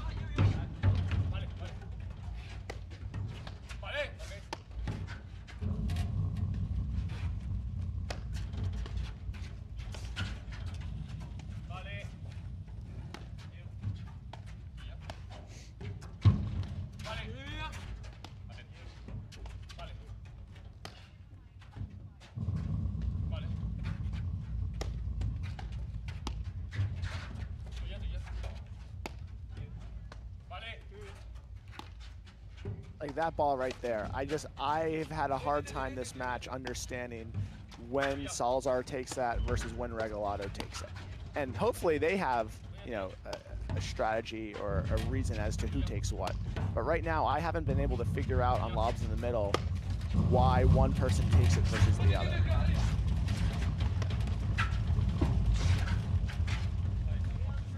good ball there. 15 all.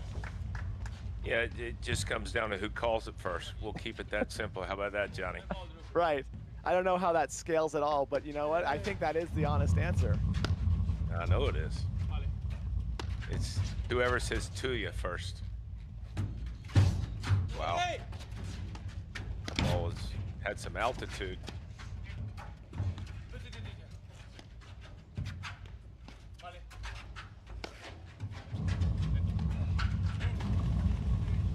Yeah, there were a lot of matches that I played when I started playing in 30-15. Pittsburgh when Graham McNerney was in town. I was really good at saying you and sliding to the right. That was our team strategy. Not a bad one with Graham. No, it worked out pretty well, actually.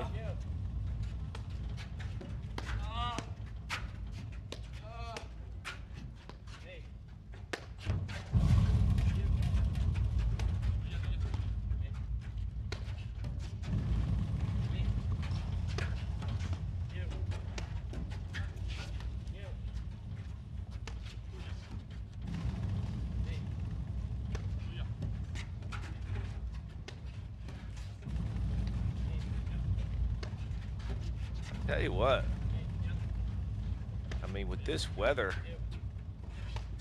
I mean, do you think Regalado and Salazar underneath those white jackets have matching shirts, or do you think that's why they're not taking their jackets off? They absolutely have matching shirts on. I think it was Philadelphia when I watched courtside. They both, though, I think have to take off the jacket at the same time to keep the matching dynamic going. So therefore, I think whoever runs colder gets the say there on that partnership for if the sweatshirts stay on or not. Okay. Well, I think they both run cold because, I mean, it's almost 2 hours into this match and the jackets are still on. Drew Broderick has the jacket on too, and Tomas is much more like me. He's out there immediately in a short sleeve shirt and sweating. So are you saying no one's gonna go shirts and skins today? I think if they do, we're going to see Broderick Christian rocking the skins. I don't think there's a high chance that's Regalado Salazar. Yeah.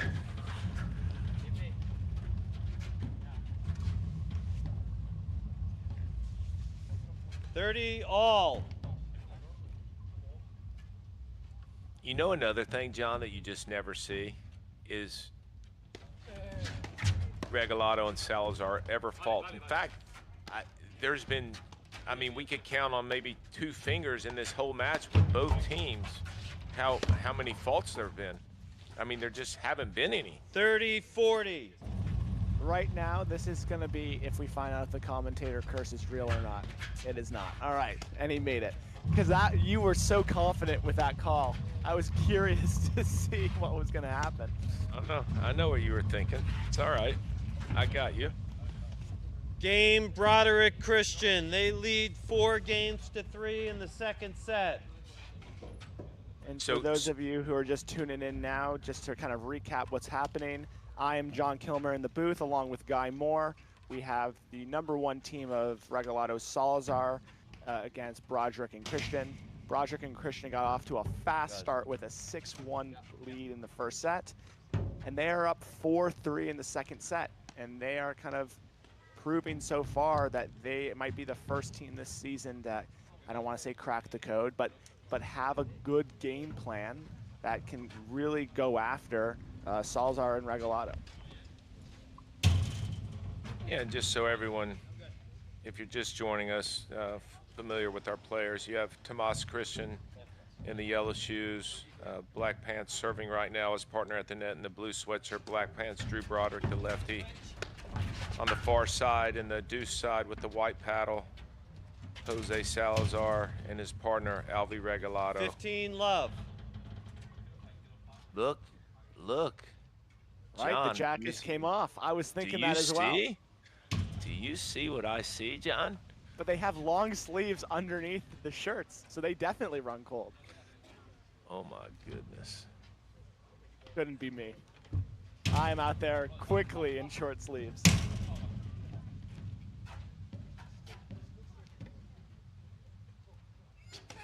Wow. I mean, that was a great call by you and I. Or who brought that up, me or you? I think it was you, and then we had a really nice conversation about it. That's what I'm gonna say. Good, good, good. Nice skip by Christian.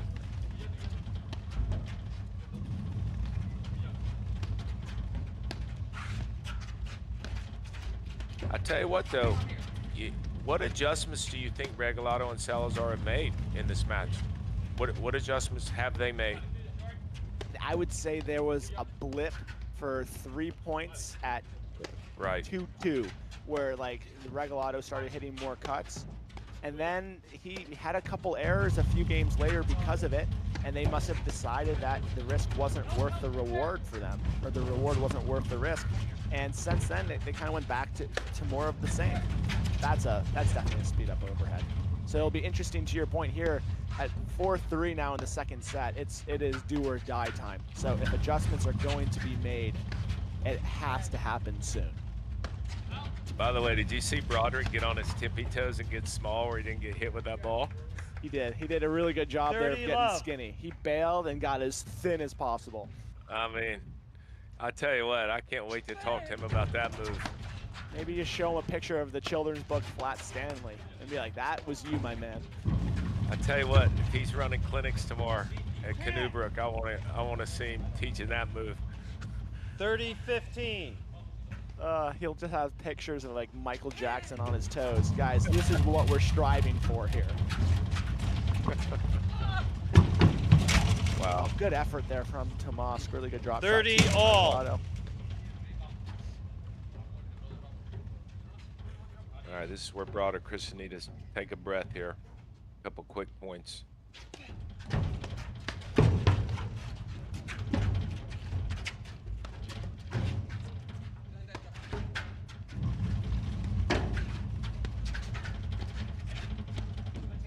You're gonna switch back pretty quick here. There you see it.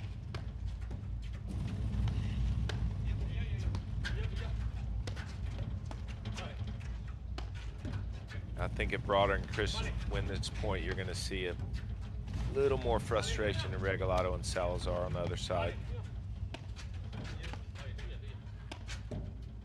Even though it's not a game point, it's a big point.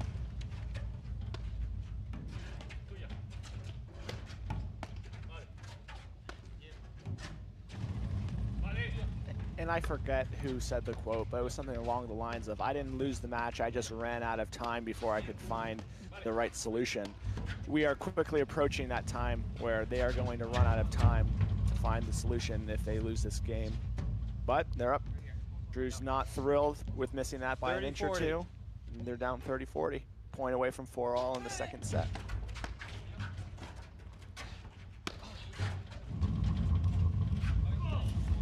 Deuce.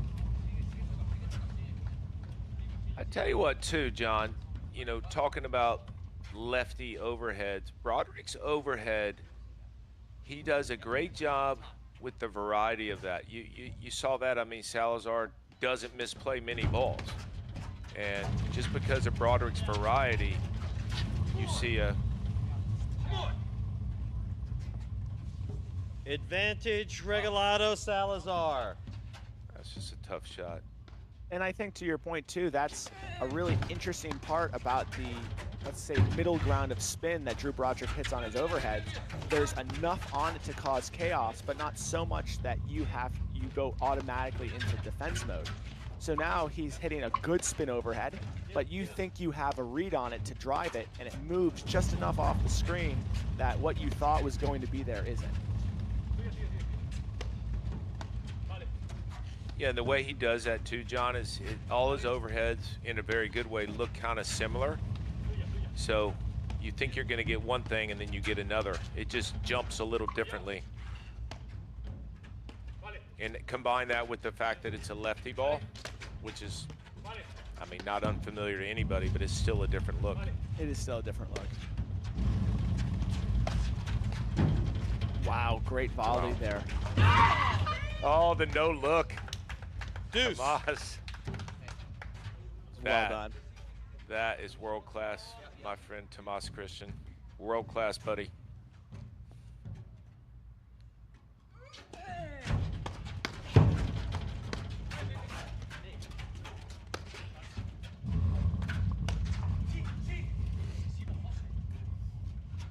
Advantage, Regalado, Salazar.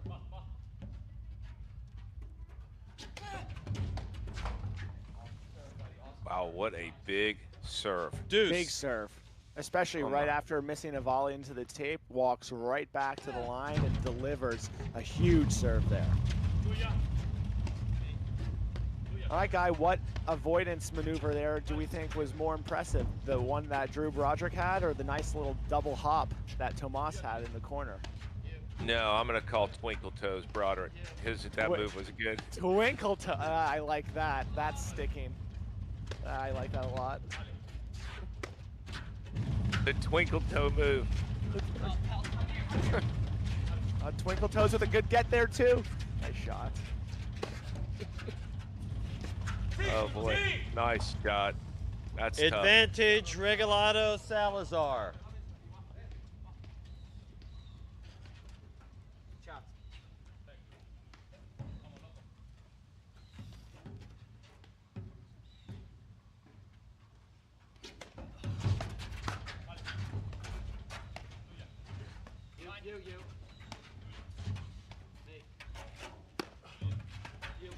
And this game, Guy, feels a lot like the 2-all game did. Just lots of back and forths in the game. And obviously now as we get closer to the end of this second set, obviously this might have a little bit more importance in that 2-all game. But the vibe of it's the exact same. Lots of back and forths, and you're hearing from both sides how badly both these guys want this one. For sure. And, you know, both of these teams are playing within themselves. I mean, it's basically, to be honest with you, John, I mean, it's come down to the team that's kind of making, and there hasn't been much of it, I say it kindly, the uncharacteristic mistake, not the ones you would expect, right?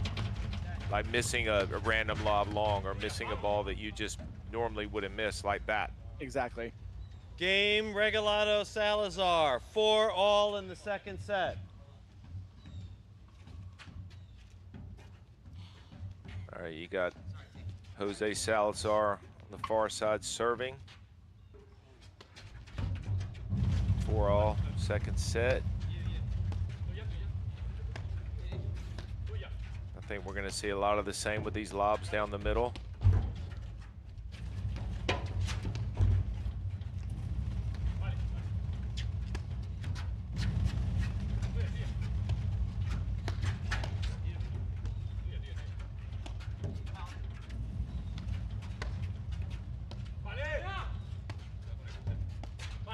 Yeah, that overhead with most teams would for sure be Regalado's overhead, right? Using the black paddle.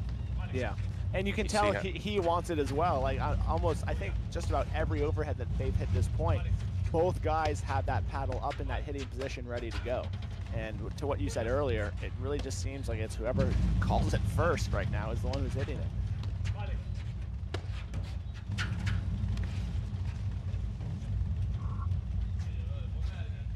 15 love.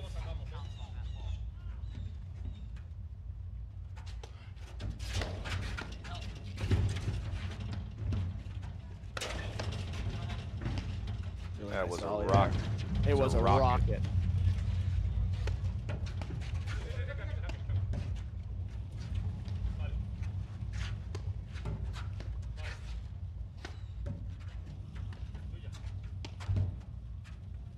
Yeah, right now, John, too, it almost feels like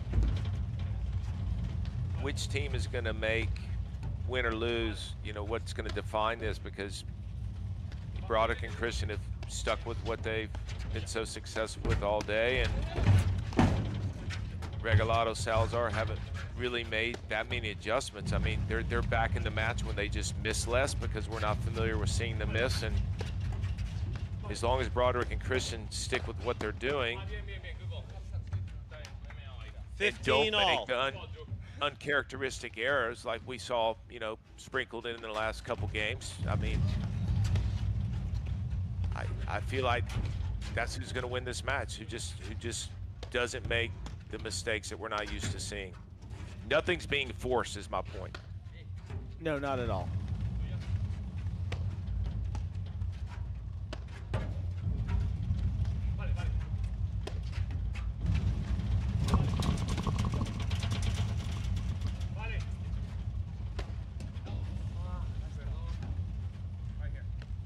Vale. 15-30. Like that error right there, right? You see that much? Have you seen that all season much? No, and I think right there, that is the type of error that if Salazar, Regalado are on the same page of saying, hey, we think in this set for us to win it, we have to be slightly more aggressive on our overheads, then that's a mistake that you take all day long because that is in line with the strategy that you guys both believe is necessary.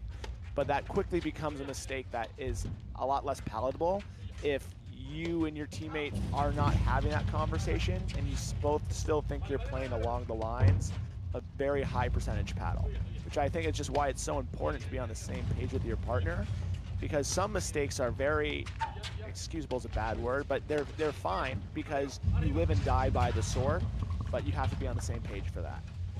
15-40. That was a big shot by Broderick there. It went back and hit that backhand corner and just did not come out. All right, let's see what Christian has here with this return.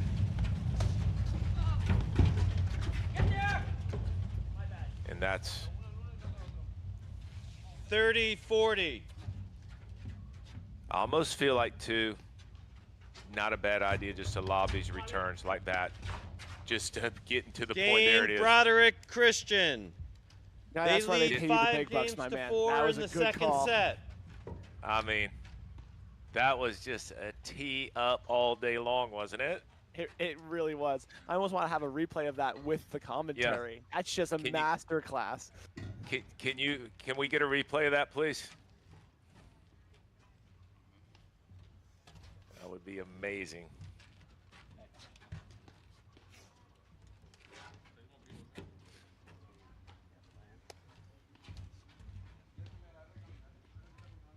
Well, All I right, can do the play-by-play recap for that, then guy for that replay. You said, let's see if they throw in a lob here, force the issue, make Salazar Regalado beat them.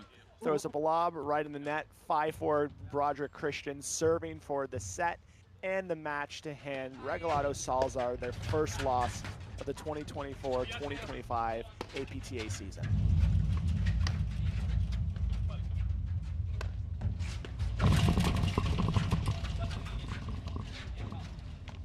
That's a great move there from Drew, and one that I think club players can take with them, that sometimes the move itself can be the aggressive part, and the swing doesn't have to match how aggressive the feet were. So Drew covered just about half the court there and banged into the side screen after contact, but the swing itself was incredibly controlled, and it was maybe one step above a probing drive. It was just the move that was aggressive. And you don't always have to go all or nothing on the move and the swing. Sometimes just the move's more than enough. And notice too the little push drive that Broderick's hitting. There's one intent there. That's just to pull them both in because they're both looking for both overheads and volleys, so the next lob becomes better. That's the intent. Period. Nice ball by Christian. Missile. 15-love. And you know the great thing about that too is he 100% John had a target. Yep. And wasn't trying to hit around him. I mean, time and space did not favor Regalado there. No, time and space did not.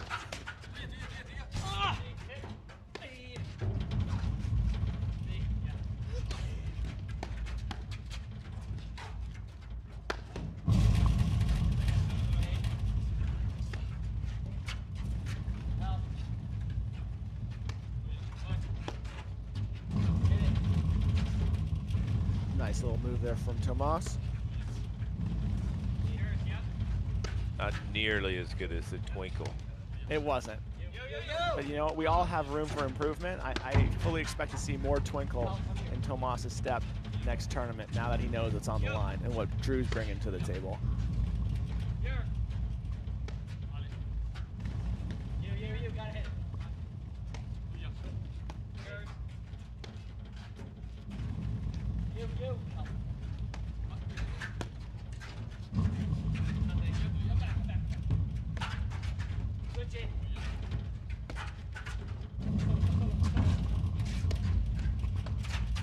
I'm still surprised though, John, that after the success that Regalado and Salazar had for that, as you mentioned, that little blip, why they haven't hit more of those overheads. I mean, maybe they're just, I hate to say not comfortable doing it. I mean, they haven't had to all season to win matches, but I mean, it was effective for those few points. It was. I almost think that, I think they're holding themselves to the same, let's call it percentage expectation on their spin overheads as they are their pushes. And you're not going to make 100% of your cut overheads. I don't really care how good you are. That number can stay at 95. It might even be 98, but it's not going to be 100. And it looked like the occasional miss on the spin overhead definitely dissuaded them from continuing to do it. Yeah, and I felt like the ones they missed were wide. 30 They love. weren't deep. No. So.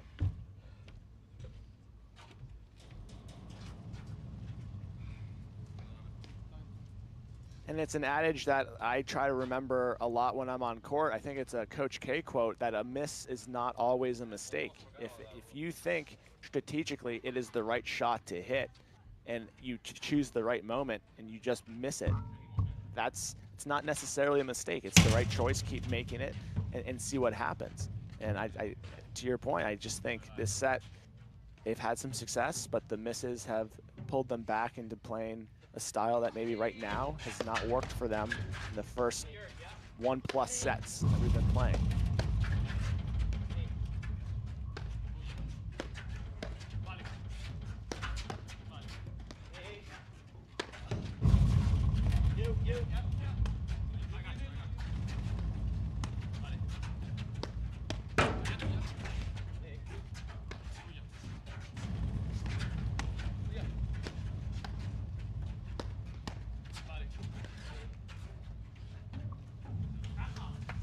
$40 love. All right, Here we are at rematch points. Lob or drive here, John? I'm expecting a drive. I was not expecting a Nick return drive. 40-15. That's better than I have in mind. If Salazar wants to do the same thing here, I think that would be a pretty good time.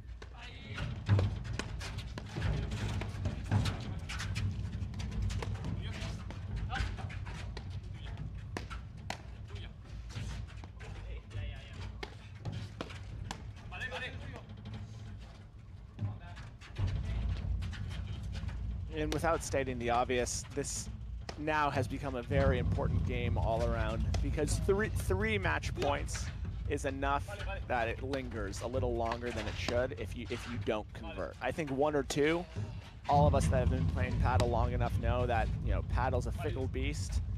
It's hard to convert on those match points when you have the opportunity and you can shake them off. I do think 3 is enough to linger longer than you want it to. So for all 4 of these guys, this is now becoming an incredibly important game.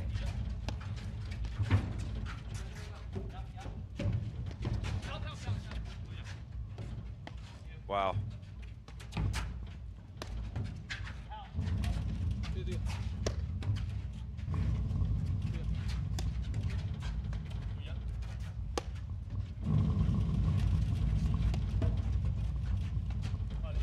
You can even see on match point, John, that these guys, again, complete buy-in with the strategy. Yeah. Broderick and Christian. No anxiousness. No stepping outside the box where they've lived the whole morning. I mean, it's bingo time.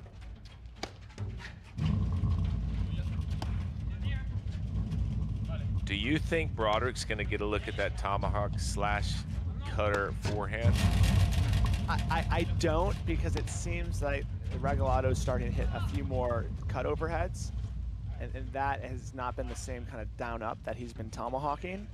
Big point here. So far, 40-30. 2 match points saved by Regalado Salazar. Do they have a 3rd save in them?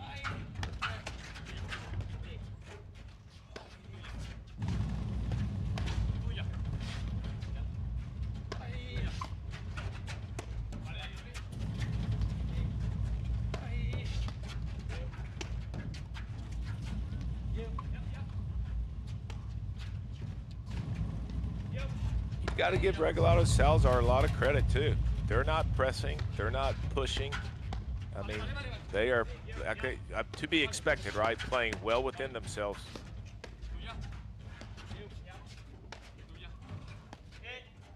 And we talked about it earlier that it doesn't really matter what the score is going to be today. We're going to see all 4 of these guys play their game. And these last 3 points, last 3 match points have been a huge testament to that. This point looks the exact same as, honestly, what Deuce. 2-all in the second set did. 3 match point save there from Regalado Salazar.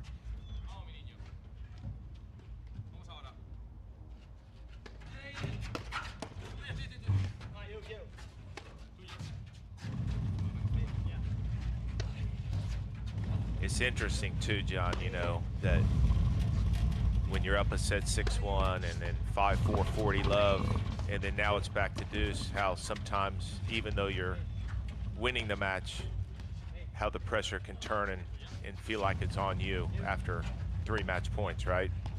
Yeah, and like I don't know what it is about the game, but this Deuce point when I'm playing, and I've unfortunately been in this exact scenario before, you don't quite feel it on the Deuce because you feel like you're 1 point away from another match point.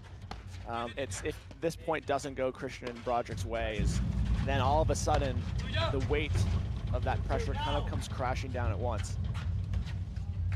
All right, match point number 4. Advantage, Broderick, Christian.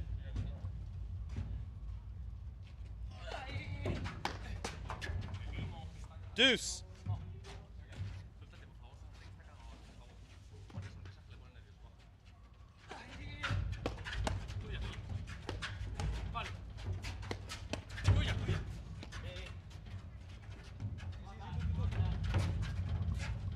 Right on the line.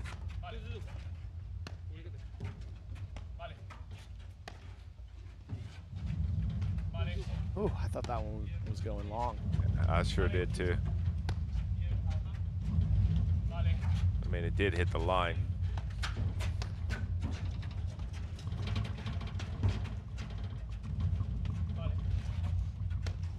So we've seen this before from Regalado Salazar this season.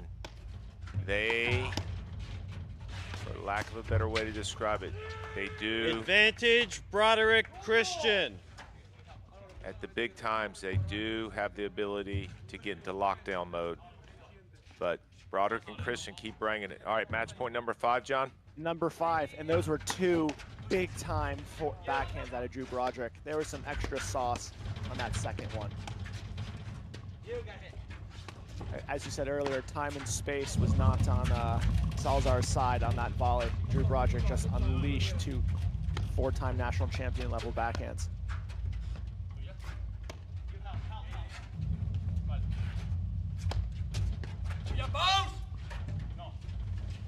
Deuce. Wow. Woo! And that's again that overhead with just a little bit more on it instead of the push. I mean, it creates some of those. Oh, that one looked pretty out, but whatever.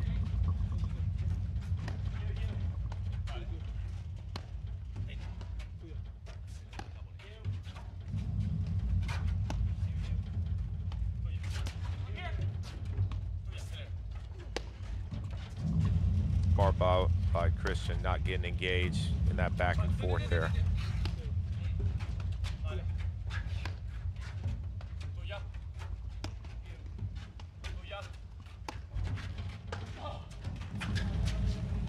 There it is. There it is. I didn't think he was gonna get one in this game. Yeah, you're right. It still is the same game we had that conversation, isn't it? It is. I feel like a lot of life has transpired since then. Yeah.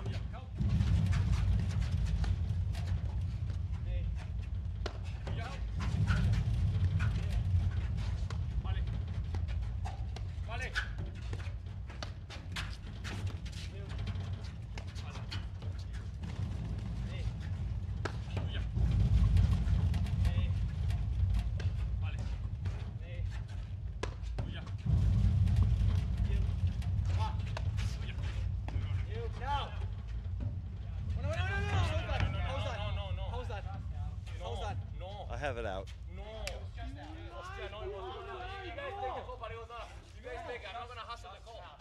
not saying it, but it was not out, and you know it. But I understand. Because no,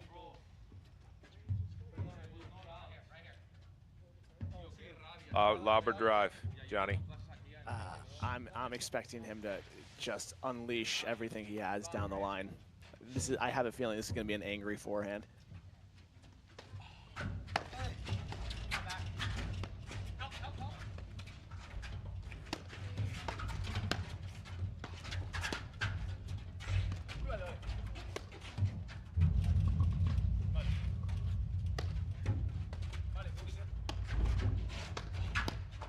I don't. Game, And there we set, go. match. Broderick, Christian. Took 6 match points, but on the 6th they converted. Drew Broderick playing, and guys. Tomas Christian beat the 1 seed and national 1 team of Regalado Salazar 6-1, 6-4. Guy, what are your thoughts on the match? I tell you what, John, it's a. First of all, congratulations to Regalado and Salazar on a wonderful season. I mean, they have just had a lights-out season, and sometimes, you know what, you got to lose a match to get better. I mean, they're already so good. Obviously, they're #1 team in the country, but you know, you're talking about Broderick and Christian, a team that is just. I mean, from a tactical perspective, you haven't seen anyone play them that way this year, and that's where you give all the credit. Is their tactics were 100% pure.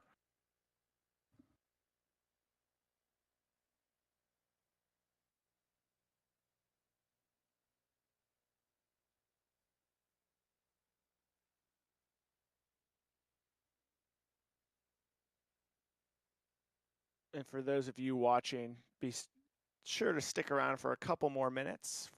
There's going to be an on-court interview with the champions Drew Broderick and Tomas Christian. I'm sure they'll be asked a couple questions about that strategy that Guy and I have been talking about all day. And two, and it can't be understated, if a lot of people are thinking, why has no one thought to do that strategy yet this year?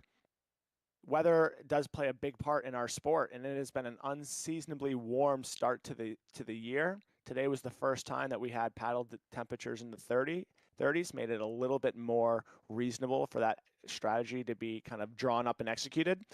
And give all the credit in the world to Tomas Christian and Drew Broderick, who executed brilliantly.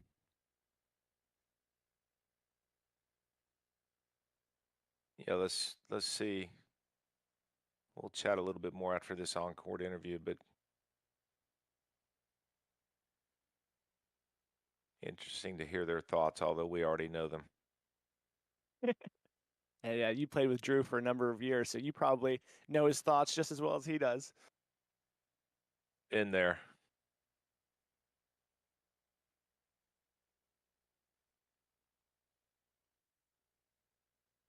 I tell you what, too, John, Long Island is such a cool mecca of paddle, and this whole community, and Tim Mangan, who's been in Nassau Country Club for, I think Patty said it the other day, about 113 years. I'm going to go with 114, Patty, just because I don't like the number 13. But, I mean, the guy's a legend on Long Island, and Duane Hayden, who this tournament's named after, another legend as well.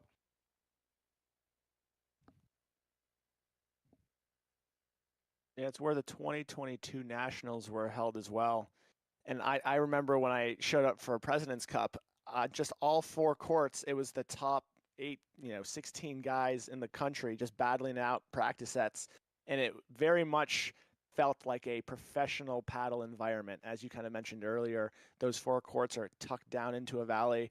The hut is up on a hill, kind of spanning over the entirety of the facility. Just really phenomenal facility, really good tournament, and a great final. It was really nice to see quote unquote more old school paddle being played today. Absolutely lots of dynamic points, lots of really good drives, good transition play. So by no means was it slow, but definitely back to the basics for this sport. And it goes to show you that there's still a way to win in this league, in this level, playing that type of style. So awesome match today.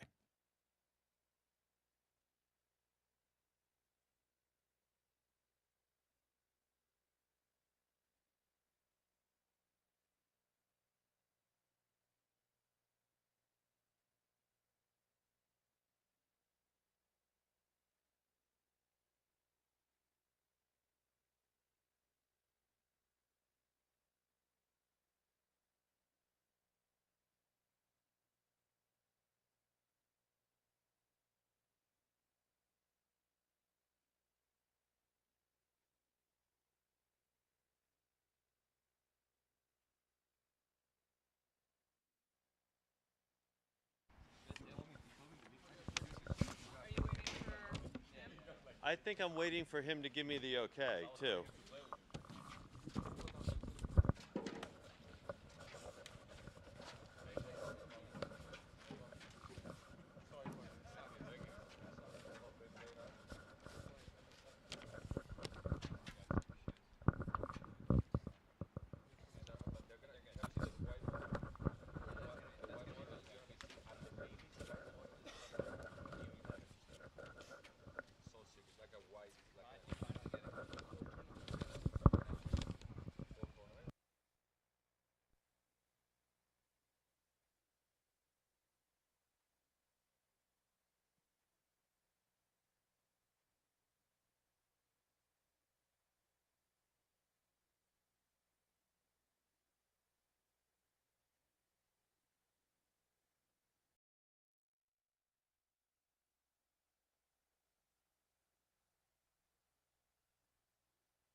Okay, we're here at Huntington Country Club with the runners-up to the final. Before we start the interview, I just wanted to take a few moments to thank everybody.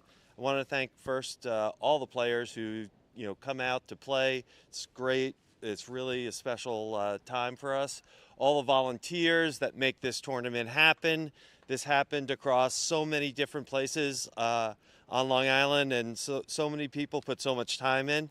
The sponsors that make all of this stuff happen, LIPTA, Long Island Platform Tennis Association, which runs the event, as well as the APTA, and all the people at Huntington Country Club that made it special. So thanks to everybody. We have our runners up, and first question I have for you guys is, this is a long tournament. This goes across 2 days, so many matches. How do you manage your energy going into the finals? First of all, I want to say thank you to every single club that helped throughout this tournament. Long Island did a great job on this. I want to say congrats to Thomas and Drew. You guys are a hell of a team. We have tons of respect for you. So yeah, congrats. It's always really fun to play against them, and yeah, my speech doesn't change. It's always super fun to play next to this guy, and yeah, we try to stay really focused in the first round, so then we can save our energy for the final rounds, and yeah, that's what we try to do. And again, try to stay focused, try to stay disciplined, and try to not waste a lot of time messing around. First of all, thank you to everybody that put in this event together. This is my second year here, and I love it. It's a very well run. Second and most important, congrats to Drew and Thomas. They play extremely solid, very disciplined. Hats off to you guys. Well done. Excuse me to my partner, I didn't play my best today. These are the matches that will make us stronger. I believe in that. And a lot of practice. We practice a lot. We play all summer. We stay in good shape. And I think having a partner that is 25 years old, that really helps too. He does a lot of running, so I think that's our secret.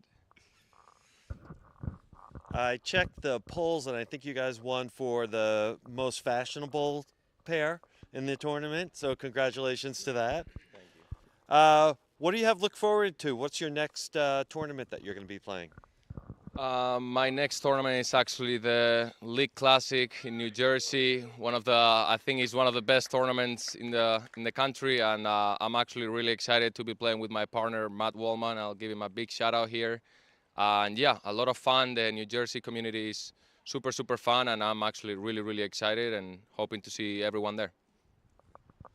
For me, it will be next weekend, Detroit. I'll be playing with Guille next weekend, and I think for us, I don't know, the next Grand Prix in the next year, I guess. Okay, guys, thanks so much. Thank you. Thank you for everything. Thank you.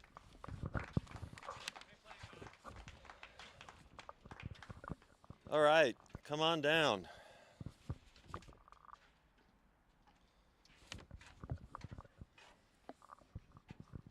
Tomas and Drew, how you doing? Good. Feeling good? Happy with that. Feeling good? Do you want to say thanks, or want to do like a little quick open, or do you want me to grill you on questions? Let's go with the questions. So you have a very special place that you stay when you come visit us over here on Long Island. That's right. That's right. Lou's not even paying attention. So talk me through your strategy going into the match. What were you guys planning? We'll go with the strategy man can take this one here. So again, before I get into that, just congratulations to Olivier and Jose. It's guys like them and Tomas that make me want to continue to compete. This is really fun paddle. I mean, even the last time they got the best of us, but I drove home feeling like I was playing good paddle. So thank you to them. Thank you for another great Duane Hayden Invitational. It's an honor to play in this. Duane was a great guy. We miss him, but feeling good. Surprisingly, I could walk and maybe even have another match in me today. So, but thank you, and thank you for cheering. So this was great. Yeah, no, congrats to you guys. They're having an amazing season. Like, I think first finals and nationals, first loss, I think, of the season, sorry. But you guys are a tough out, so congrats to you guys for your season. I was hoping, are you going to ask us the conserve energy question? Because I was hoping. You're young. We just don't split step very often. Yeah. So what adjustments did you make during the match? How did you change your strategy, or did you? I know. Well, we didn't miss as much as last time. No, I mean, in fairness, I think against these guys, they play slow, they play fast, they keep you on your toes. It definitely helped not playing this match last night, getting a good night's sleep at Cuzzy's house. Maybe a couple drinks just to get loose last night. But yeah, I mean, the earlier rounds, we had some matches that were under an hour today as opposed to 3 hours or 2.5 hours, and that just really makes a difference. These guys, they're so tough in the finals because they usually are pretty efficient getting there. So I think it's just in my history playing paddle, I've always done the best when my early rounds were quick, and I think that's the biggest part of it. And last question is, what's up next for you guys? Where are you guys playing next? We're actually skipping the League Classic, although it's our favorite, one of our favorite tournaments, but we're going to go to Detroit, play together. So yeah, that's what's next for us. Cool. Thanks, guys. Congratulations. Shout out to Merrill, Vincent, and James watching. Hey, guys. Thanks, everybody. Great tournament. Thank you.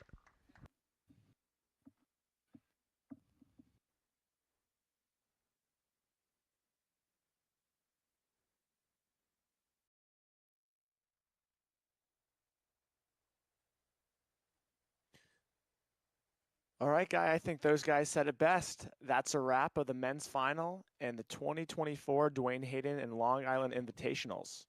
We will be back next weekend with coverage of the 11th stop and second Grand Prix of the APTA Tour, the Detroit Invitational Grand Prix. I'm John Kilmer, along with Guy Moore. We'll see you guys next time.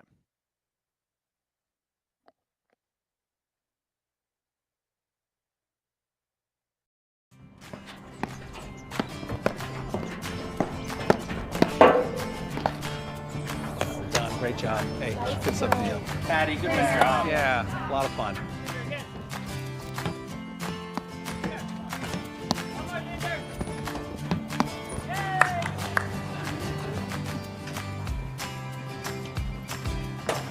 You guys look great out there. How long have you been playing? Who, me? Oh, I've been playing my whole life. How about you? Wow, I only started playing when I retired. Someone say retired?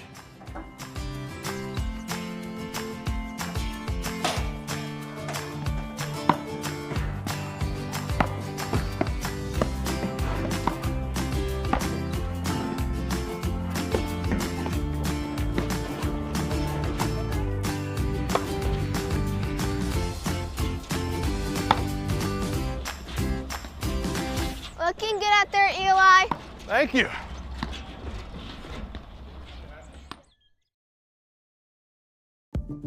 At Corient, wealth management begins and ends with you. We believe the more personal the solution, the more powerful the result. We treat your goals as our own.